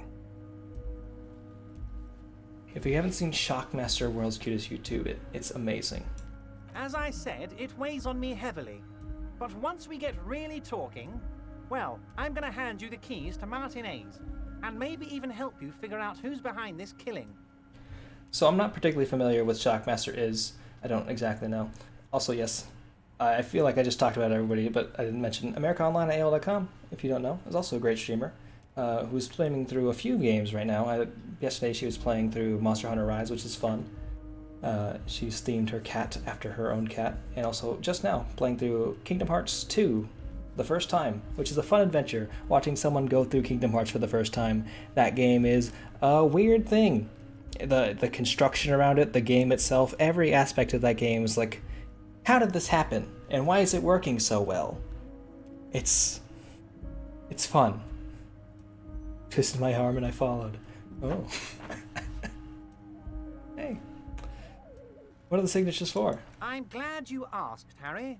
The Union is going to build a modern youth centre in Martin A's. It will be righteous. We're gonna get those teenagers off drugs and on roller skates. What? Shockmaster's a dude in Stormtrooper's helmet covered in glitter and a fur vest. See, I was reading that in the chat, and then I was listening to this man talk about getting teens off drugs and onto roller skates, and it's like a weird roll bounce situation, truly. Gave the Shockmaster reference, the same for the cats. Oh, good stuff. There's a nameless little street on the coast with some old houses around it. Most people have already signed. I just need 2 more signatures to get this mission off the ground, Harry. Also, as a member of the Clock Tower team, America Online AOL.com also streams occasional indie horror, which Two Heel, you also stream indie horror. Everybody here streams indie horror. Hey. What is this place exactly? On the coast, Harry, across the canal. There's a cul-de-sac there, a little village they're calling it. A gloomy place. You'll find it. I trust your detective skills, Harry. Oh, lovely. Water drips from the eaves. A woman looks at her freshly tarred skiff. There's a pair of cavalry boots under the fish in the box, and the wind howls like a vicious spirit. Getting pretty crowded in this place. There's something very ominous about that emote. I don't know. What'll happen with the current occupants? They are just gonna have to deal with the construction noise for 6 months, and then they'll be living like kings. Right next to a fancy new youth centre, designed by the best architects from Stella Marie. Fine. If I happen to be there, I can ask them, accept the task. Oh no, shall we? You bring joy to my heart, Harry. Such a pleasure to be working with you. Here. He hands you an open white envelope. We all need to be here as our character slowly enters the void. From Isabel Sadie and Lillian Carter. The cul-de-sac is right past the pawn shop and across the canal. I hear there is some trouble with the waterlock, but they should fix it by Wednesday morning. Wednesday morning's tomorrow. Good to know. Once you have the signatures, mail this to 13022 La Rocca in La Delta. Then I'll know you're a solid socialist. Ah. He runs his fingers through his thin hair. See you soon, Debardeur. Just kidding, but not too much. I think you should get a whole bunch of different like tentacle stuff and like put them on like better Twitch TV, just so you have access to that all the time. You just have your whole variety of stuff. Be good. He's assimilating. What is it? What's that thing where as all evolution happens, it just slowly everything becomes crabs? That's like it's like this weird. Hell. 100 Worlds Cutest bits. Thank you so much for the bits. I appreciate it. Wow.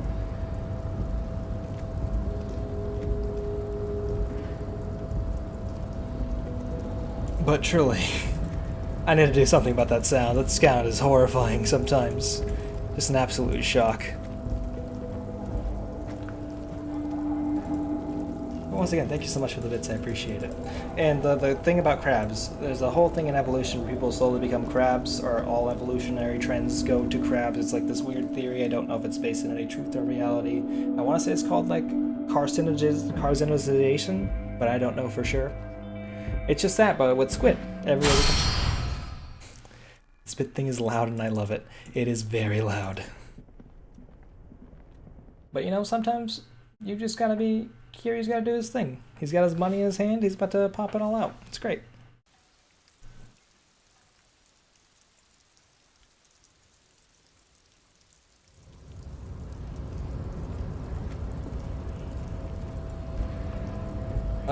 So I can't do the task that he just gave me, but I still need to go over here and look into the drug ring that might be happening. And as well as I want to go into the bookstore. A lorry stuck in the traffic jam. This big, heavy Grad-made machine is well kept for such an old machine. Look in the window. The windows are clear. They've been recently washed. You can see a lorryman's cabin with personal belongings, stickers, insignia. What kind of stickers and insignia? The driver has adorned his space with a substantial collection of peculiar paraphernalia. Proclamations about honor, strength, and purity are glued to various panels. What about the back seat? The back end of the cabin has a small perch to sleep, large ashtrays. There are several suns and wheels sewn into the curtains. Racist nationalist paraphernalia. Not unusual in this part of town. This is our guy. He grits his teeth. The lieutenant nods towards the racist lorry driver. You think this lorry belongs to our tough guy? Likely, yes. This guy's proud of who he is. Drapes it all over his machine. Talk about the book I'm reading. So, the last book I was reading was called The Myth of Silent Spring. I started that about a week ago. I'm going to mention that now because I actually I had to do an interview with the author for something else that I'm doing, so that was fun. But it kind of leads into the next book I'm reading, because that Myth of Silent Spring is about how... I'm going to pause the game so the time doesn't run, because I'm going to talk about this for a while. The Myth of Silent Spring is about how people assume that the environmental movement started with Rachel Carson's Silent Spring, which is a book about DDT, or like the use of illegal pesticides and how that was bad. Oh no, you're fine, absolutely. The talk about the book I'm reading is just to make sure that I'm continuing to read. So people assume that's where the environmental movement started, and a part of it did, like some major things like the Sierra Club or like other like bigger environmental institutions that people know about sprang from that, or they at least got adapted to a lot of that, because that's a lot of the preservation movement, the conservation movement kind of attached to that. But truly, the environmental movement existed in the United States for a very long time. Part of that it comes from the fact that there were like lots of worker union rights and like other like protests and actions against like dams and like other like actions from like businesses who were trying to like pollute in the areas or like make cities worse. A whole lot of other stuff, like just a lot of environmental injustice that was going on towards people, and people will rise up against that. And that was actually considered environmentalism at the time. And because it was kind of connected to workers' rights and things like that, people kind of read it as that rather than the whole focus on environmental injustice. So then when people look at the history of the environmental movement, they don't consider those other aspects of like union-based stuff and like these other like class-based actions or like workers' rights-based actions, which are also partially rooted in environmental injustice. So the book I'm reading right now, Working Class Environmentalism, is a similar book, but it's based off in the UK. It's not going into specifically the history of the UK environmental movement, something I'm not particularly familiar with, but it does go into the focus on like how modern day environmental injustices are also class-based.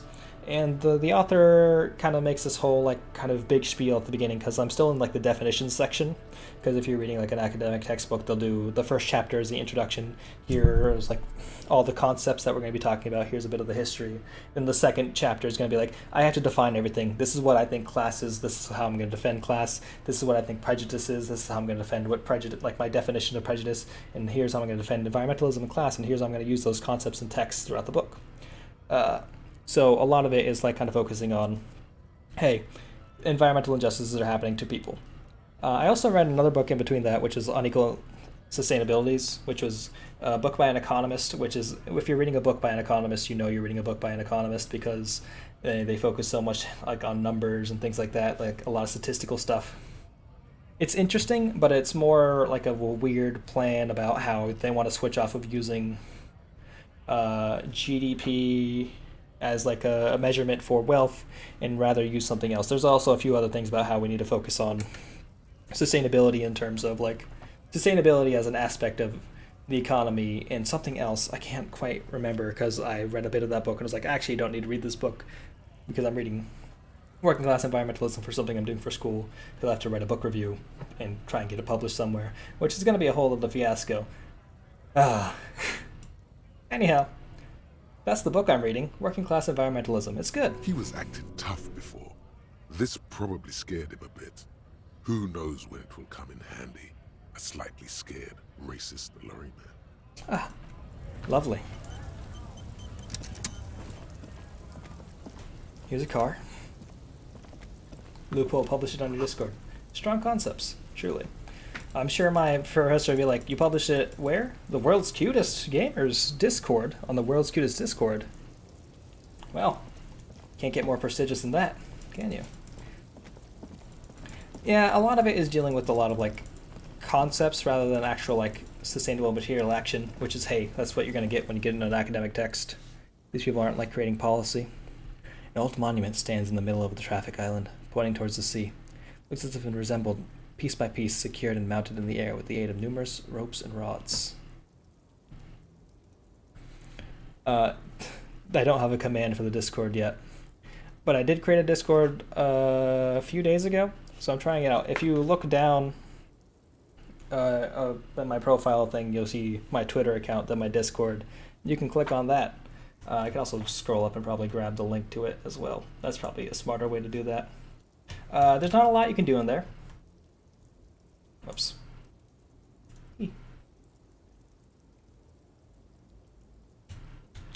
You can announce, you can do some self-promo, you can talk about climate change, or anything you want. Truly. Hey, that's what I'm doing. A friend who's working in a Master's in Public Health, I was speaking to a few public health graduate students a bit ago about environmental issues. We are in a similar boat. We're having a lot of fun, working towards the same goals. I love it.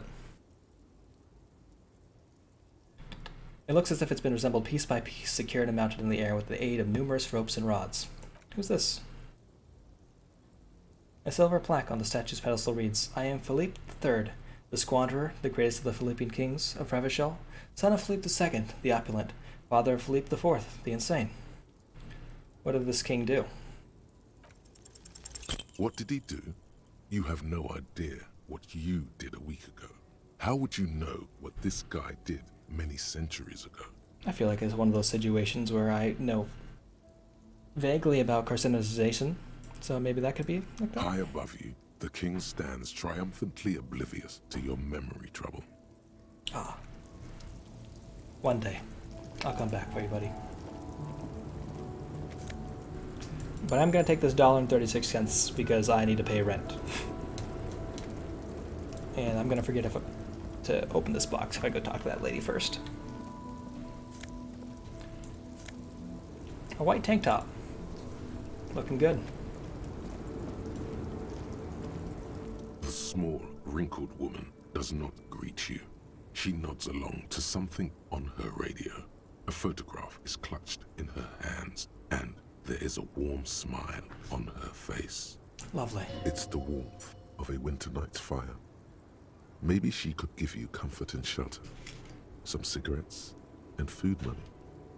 Maybe she's your... Grandma? Nothing. Her smile just keeps widening. Her hair is gray like lead. No, this one is a monster in disguise. Snap your fingers in front of her face. Alright, hopping off set of the stream. Later, guys. Hey, thanks for coming by, Lieutenant. I really appreciate it. Wait. Lieutenant stops you before you can snap. She's just a distracted old woman. Better to leave her alone. Why? Why? I just told you why. If you say so. The woman still has her eyes fixed on the photograph in her hands. In the background, the radio plays. Excuse me, ma'am, I'd like to ask you some questions. No response. Wherever this woman is, your words fail to reach her. Okay, you're right, Kim. I'm very sorry.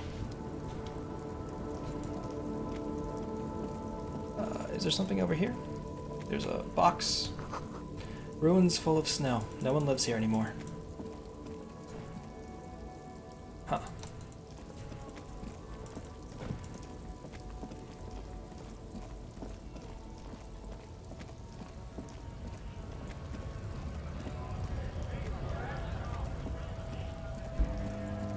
We've got something on this dude now, so there's that. Looking for something, Runt? Come to tell me to fuck off again? Maybe. You could push him by asking him to show you the soles of his boots. He definitely looks like someone capable of a lynching. Let me see the soles of your shoes. Been admiring the stompers, Runt?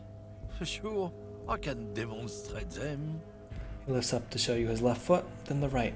Look at the sole. On the bottom of the man's boots, you see an intricate tangle of treads with no immediately discernible pattern. Continue. The wind howls over the Bay of Revachol, a cascade of cold air flowing through the city streets. Those same streets have left their share of scuff marks on the underside of your green snakeskin shoes. Is that a map of Revachol? It sure is. Where'd you get boots like that? Custom made.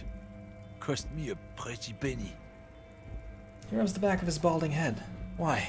You'll see when the time comes, officer. True patriots carry Revachol in their very souls. He grins and caresses the side of his boot. Technically, you're stomping on Revachol every step you take. Thank you, Kim. Huh.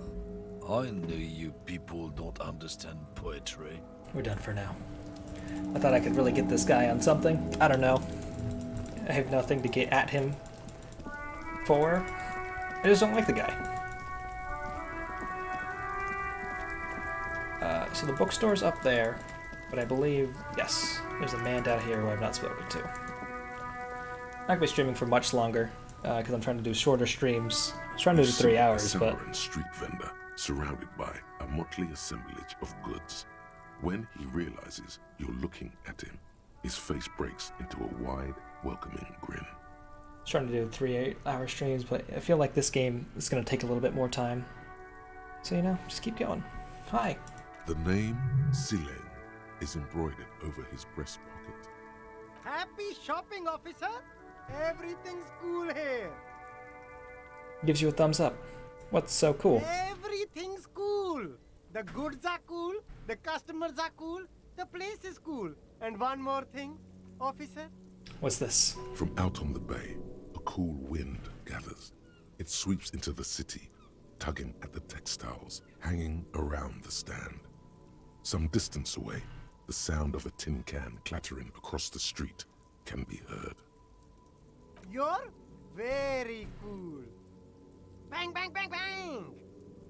I love that. That's great. World's Coolest Gamer. Really? You think I'm cool? Oh, yes.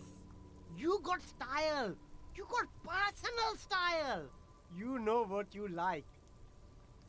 He surveys his consumer's kingdom with an air of satisfaction. You like premium menswear. Look around and browse. Everything looks cool on a guy like you. Take your time. He settles back into the pile of boxes he's sitting on. What kind of stuff are you selling here? Only the coolest goods in Revachol. I've got sneakers, speakers, extremely comfy pants too. Try them on right here. No shame, only freedom.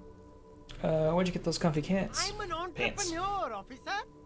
I've got sources, buyers, suppliers, distributors, manufacturers, wholesalers, all extremely cool and above board. I love that. You have a permit to sell all that? Good joke, officer. Here we don't have permits, just economic freedom. Take a look around. He takes a deep breath. You glance around the decrepit buildings, the miserable weather, the sidewalks strewn with sunflower seeds and a dust-choked air. It's beautiful. Beautiful freedom. Kim, is it true he doesn't need a permit to sell? It is, yes. Anyone can set up their shop whenever they feel like it. That's right.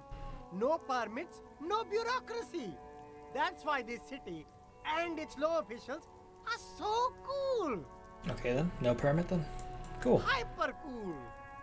He nods solemnly, then breathes out a sigh of pride, surveying the city around him. A discount for cool officers like me? No need for discounts at ceilings, officer. Everything's already on sale. Anything you want, 50% off. He nods towards the crates. That's all then? Let me ask you something else. Anything for you. Where are you from? Me? It's a boring story, officer. Who cares about the past? I'm all business now. All Revachol. Sounds good then. Let's get back to business then. Very cool. I like your style, officer. I'll take a look around then. Thank you. Can I click on stuff? There are clothes inside. Cheap second-hand clothes, smelling of strangers' body odors. Don't be shy. These are premium class clothes. Good quality fabrics, best retro design. Save the economy with your style, officer. How about some premium class service over here? Like paying with net worth. Go over and ask him if you can do that. Browse to the You box. find your hands deep in tattered and faded garments made from weird polyester blends that make your body itch and sweat in all the wrong places. I think it's interesting to kind of add like a whole lot of depth to like a shopping experience in our RPG. Like, hey, normally you walk into a shop and the dude's just gonna sell you some items, and maybe you get a few lines of text like, oh, I've actually like traveled from here to there, or like, I learned this business from my father, but like they kind of go really in depth onto like this fellow over here and just like what he's about, and like give him like a lot of cool personality. But that's like what this whole game is. Economical, but also trendy. Look first hand, buy second hand. Keep the economy moving. Find something salvaging from this pile of rags. Something cold grazes your hand. Synthetic and sleek. A windbreaker. Surf, it says, but also wind, summer, 100% waterproof, and sport. All in different typefaces. That sounds amazing. This jacket is the apex of human evolution. The moment at which man became weatherproof. Practical, and yet it may deaden your senses to the world around you. Possibly because of the awful typeface. Good choice, officer. Mega sporty.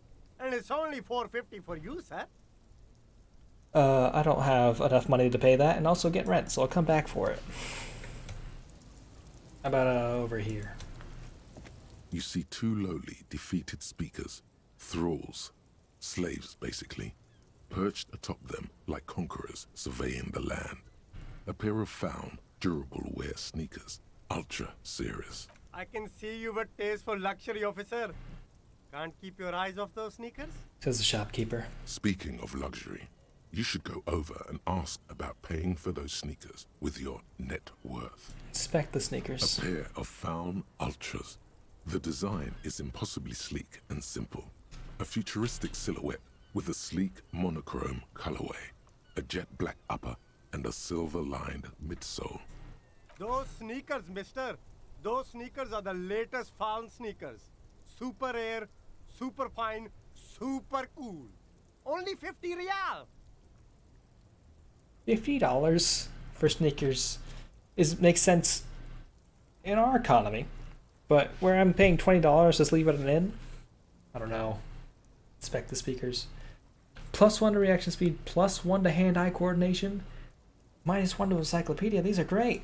Who These needs once encyclopedia? respectable speakers have been conquered, reduced to a mere prop by the indomitable Faun Ultras atop them. No, no, don't look at the speakers, officer. Look at the sneakers. The sneakers are the stars here. The man points to the footwear. What about the speakers, though? Doesn't anyone want those speakers? Poor little speakers. Pat them. No, don't pity them, officer. These are old Samaran garbage. Don't even look at them. Check out these super cool, fun Ultras instead. Can I just buy the sad, conquered Samaran speakers? No way, officer. These aren't for sale. They're bad speakers. Low-fi socialist junk. Got some bad news for you, buddy. Lo-fi's back in. That's what I want them. I think I might be lo-fi socialist junk myself. No, officer. You're a high-class policeman who accepts nothing less than the best. Lucky for you, I've got the best on sale. You don't know what I am. I don't even know it myself. I want the speakers. Well, if you want them... He pauses for a moment, calculating. But see, they are the pedestal for my sneakers. If I let go of the speakers, where will the sneakers go? I can't leave premium lifestyle sneakers on the ground. If, on the other hand, you wanted to buy the sneakers too, I could maybe throw in the speakers for little extra. 50 cents? I gotta get some cash, y'all. Okay, this last box over here, I believe. There's a pile of cheap sunglasses in a small box, a variety of shapes and colors. You like sunglasses, officer? I've got the latest styles right here. The vendor takes a pair of sunglasses and sticks them under your nose. Stylish shades, huh? They'd be even more stylish if you paid for them with net worth. Go over and ask him. Try the shades on. Abort. These are hideous. What's more, they don't even fit your face. You can feel them pinching your nose and chafing against your brow. Damn, officer! You look like a mega secret spy. Very secret. They're practically made for you. I'll let you have them for 2 real and 50 cents. They're perfect for concealing your bloodshot and baggy eyes. Well, you don't have to put it like that. No, you are definitely not buying those. The lieutenant gently removes the glasses from your face, setting you free again. Don't tell me what to do, Kim. I like the sunglasses. No, I can't. We can't walk around with you looking like this. Okay, fine. Go ahead. If you want to look like a walking midlife crisis, then who am I to interfere? His hand has already risen midair, but he stops. Rummage to the box. These are all boring. Boring third-rate ho-hum sunglasses made of cheap Syrahese plastic. The kind of plastic that melts in the sun. Interesting. These are all first-rate sunglasses. Premium design, superb material, very cool. UV resistant. These will definitely keep your eyes safe and cool while doing your dangerous police work. Leave for now. I'll ask him about the, Everything's still cool here, officer. Huh. What's that not an option? What kind of stuff are you selling Only here? the coolest goods in. No need for discounts at anything for you. Weird. Maybe I just have to fail this check once. Maybe I'll get it for free. Maybe. No need to dress this one up. Just... Oh, okay. But why, officer? Something stops his face. Something serious. I don't know. It was just the only thing I could come up with in my head, but ask you. I need to get money somehow. Ah, yes. Money is very important. Street vendor nods. Dead serious. Are you trying to ask for a bribe? If so, you're not doing a very good job. He looks at the vendor. Sorry, detective. The man grins as if the entire incident is already forgotten. Right. Let's pop into the pawn shop. Because that's what you do sometimes.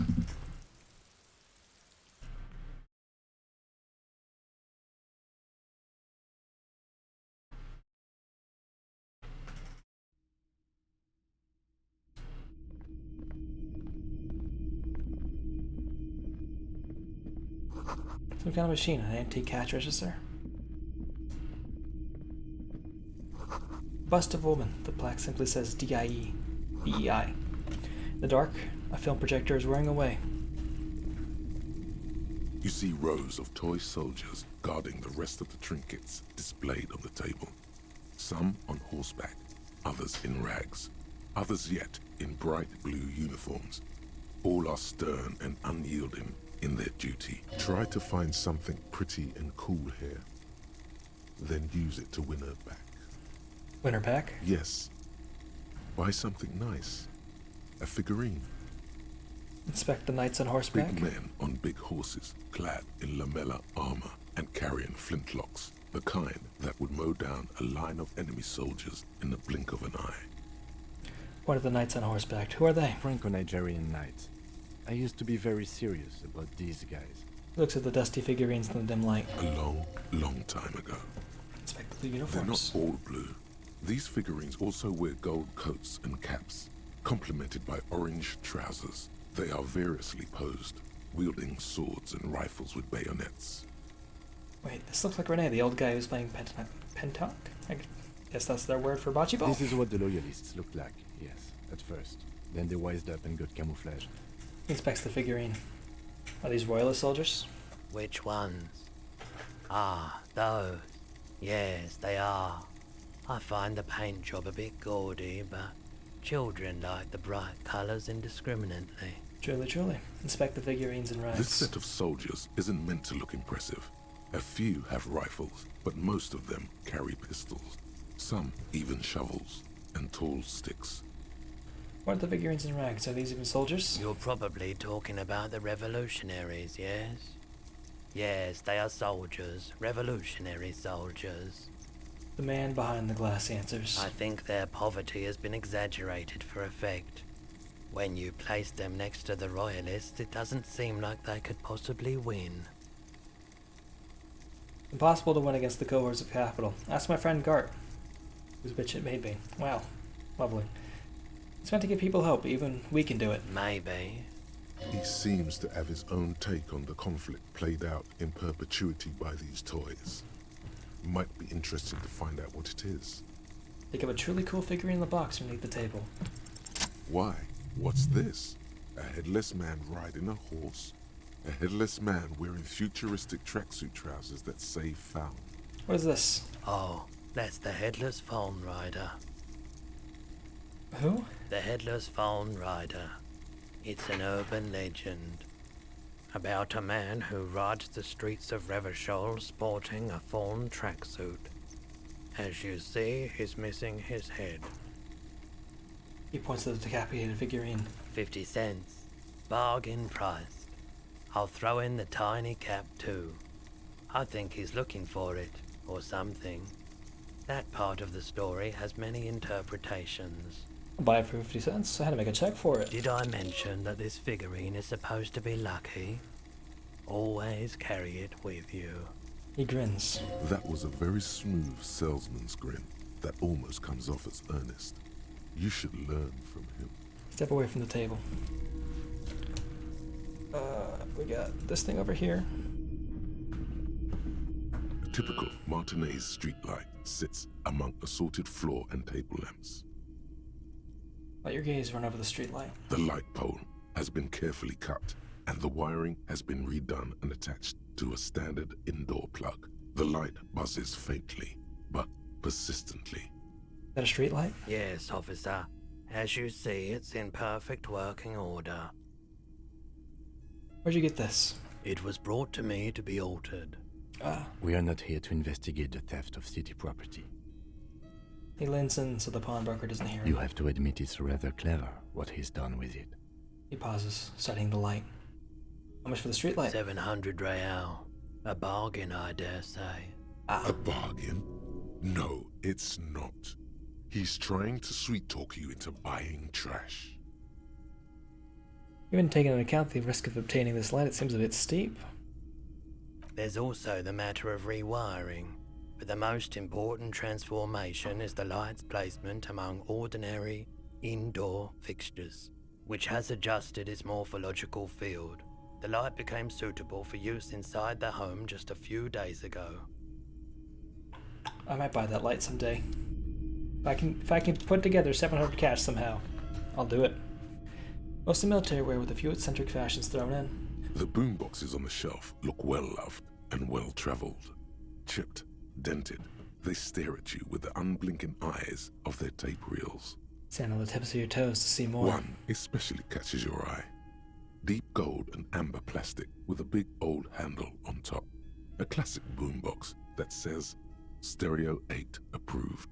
Lovely. This is you. Golden orange. A sunset suite. Just make sure it works before you buy it. What I really want to know is, could this device come in handy with my police work? Shopkeep, is this Stereo 8 approved machine here? Is the Harman Welsh W2. Made in Vespa. Designed in Seoul. Plays all reel-to-reel formats. 2mm, 8mm, 12mm. It's even got a little radio in there. It'll set you back 12 real. I don't have that much money. Are you sure this will all work in order? Absolutely. I've tested each one myself I mean, with recordings of speech. Found sounds and music from a variety of genres. Even though I don't really like music. What I really want to know is, could this device be handy in police work? If police work means playing tapes, sure. You can use it for that. Or any other time you'd need to play a tape. Like a beach party. With sand and sun and seagulls dancing on the breeze. Theoretically, Kim, I could bring this to a beach party. Theoretically, yes. But we don't have time right now. It's generally murder investigation first, then beach party. Actually, it doesn't have to be a beach. With a boombox like that, I'll bring the party into the streets. You can play it any way you like. And I guess since you're a police officer, no one can arrest you for it. Lovely.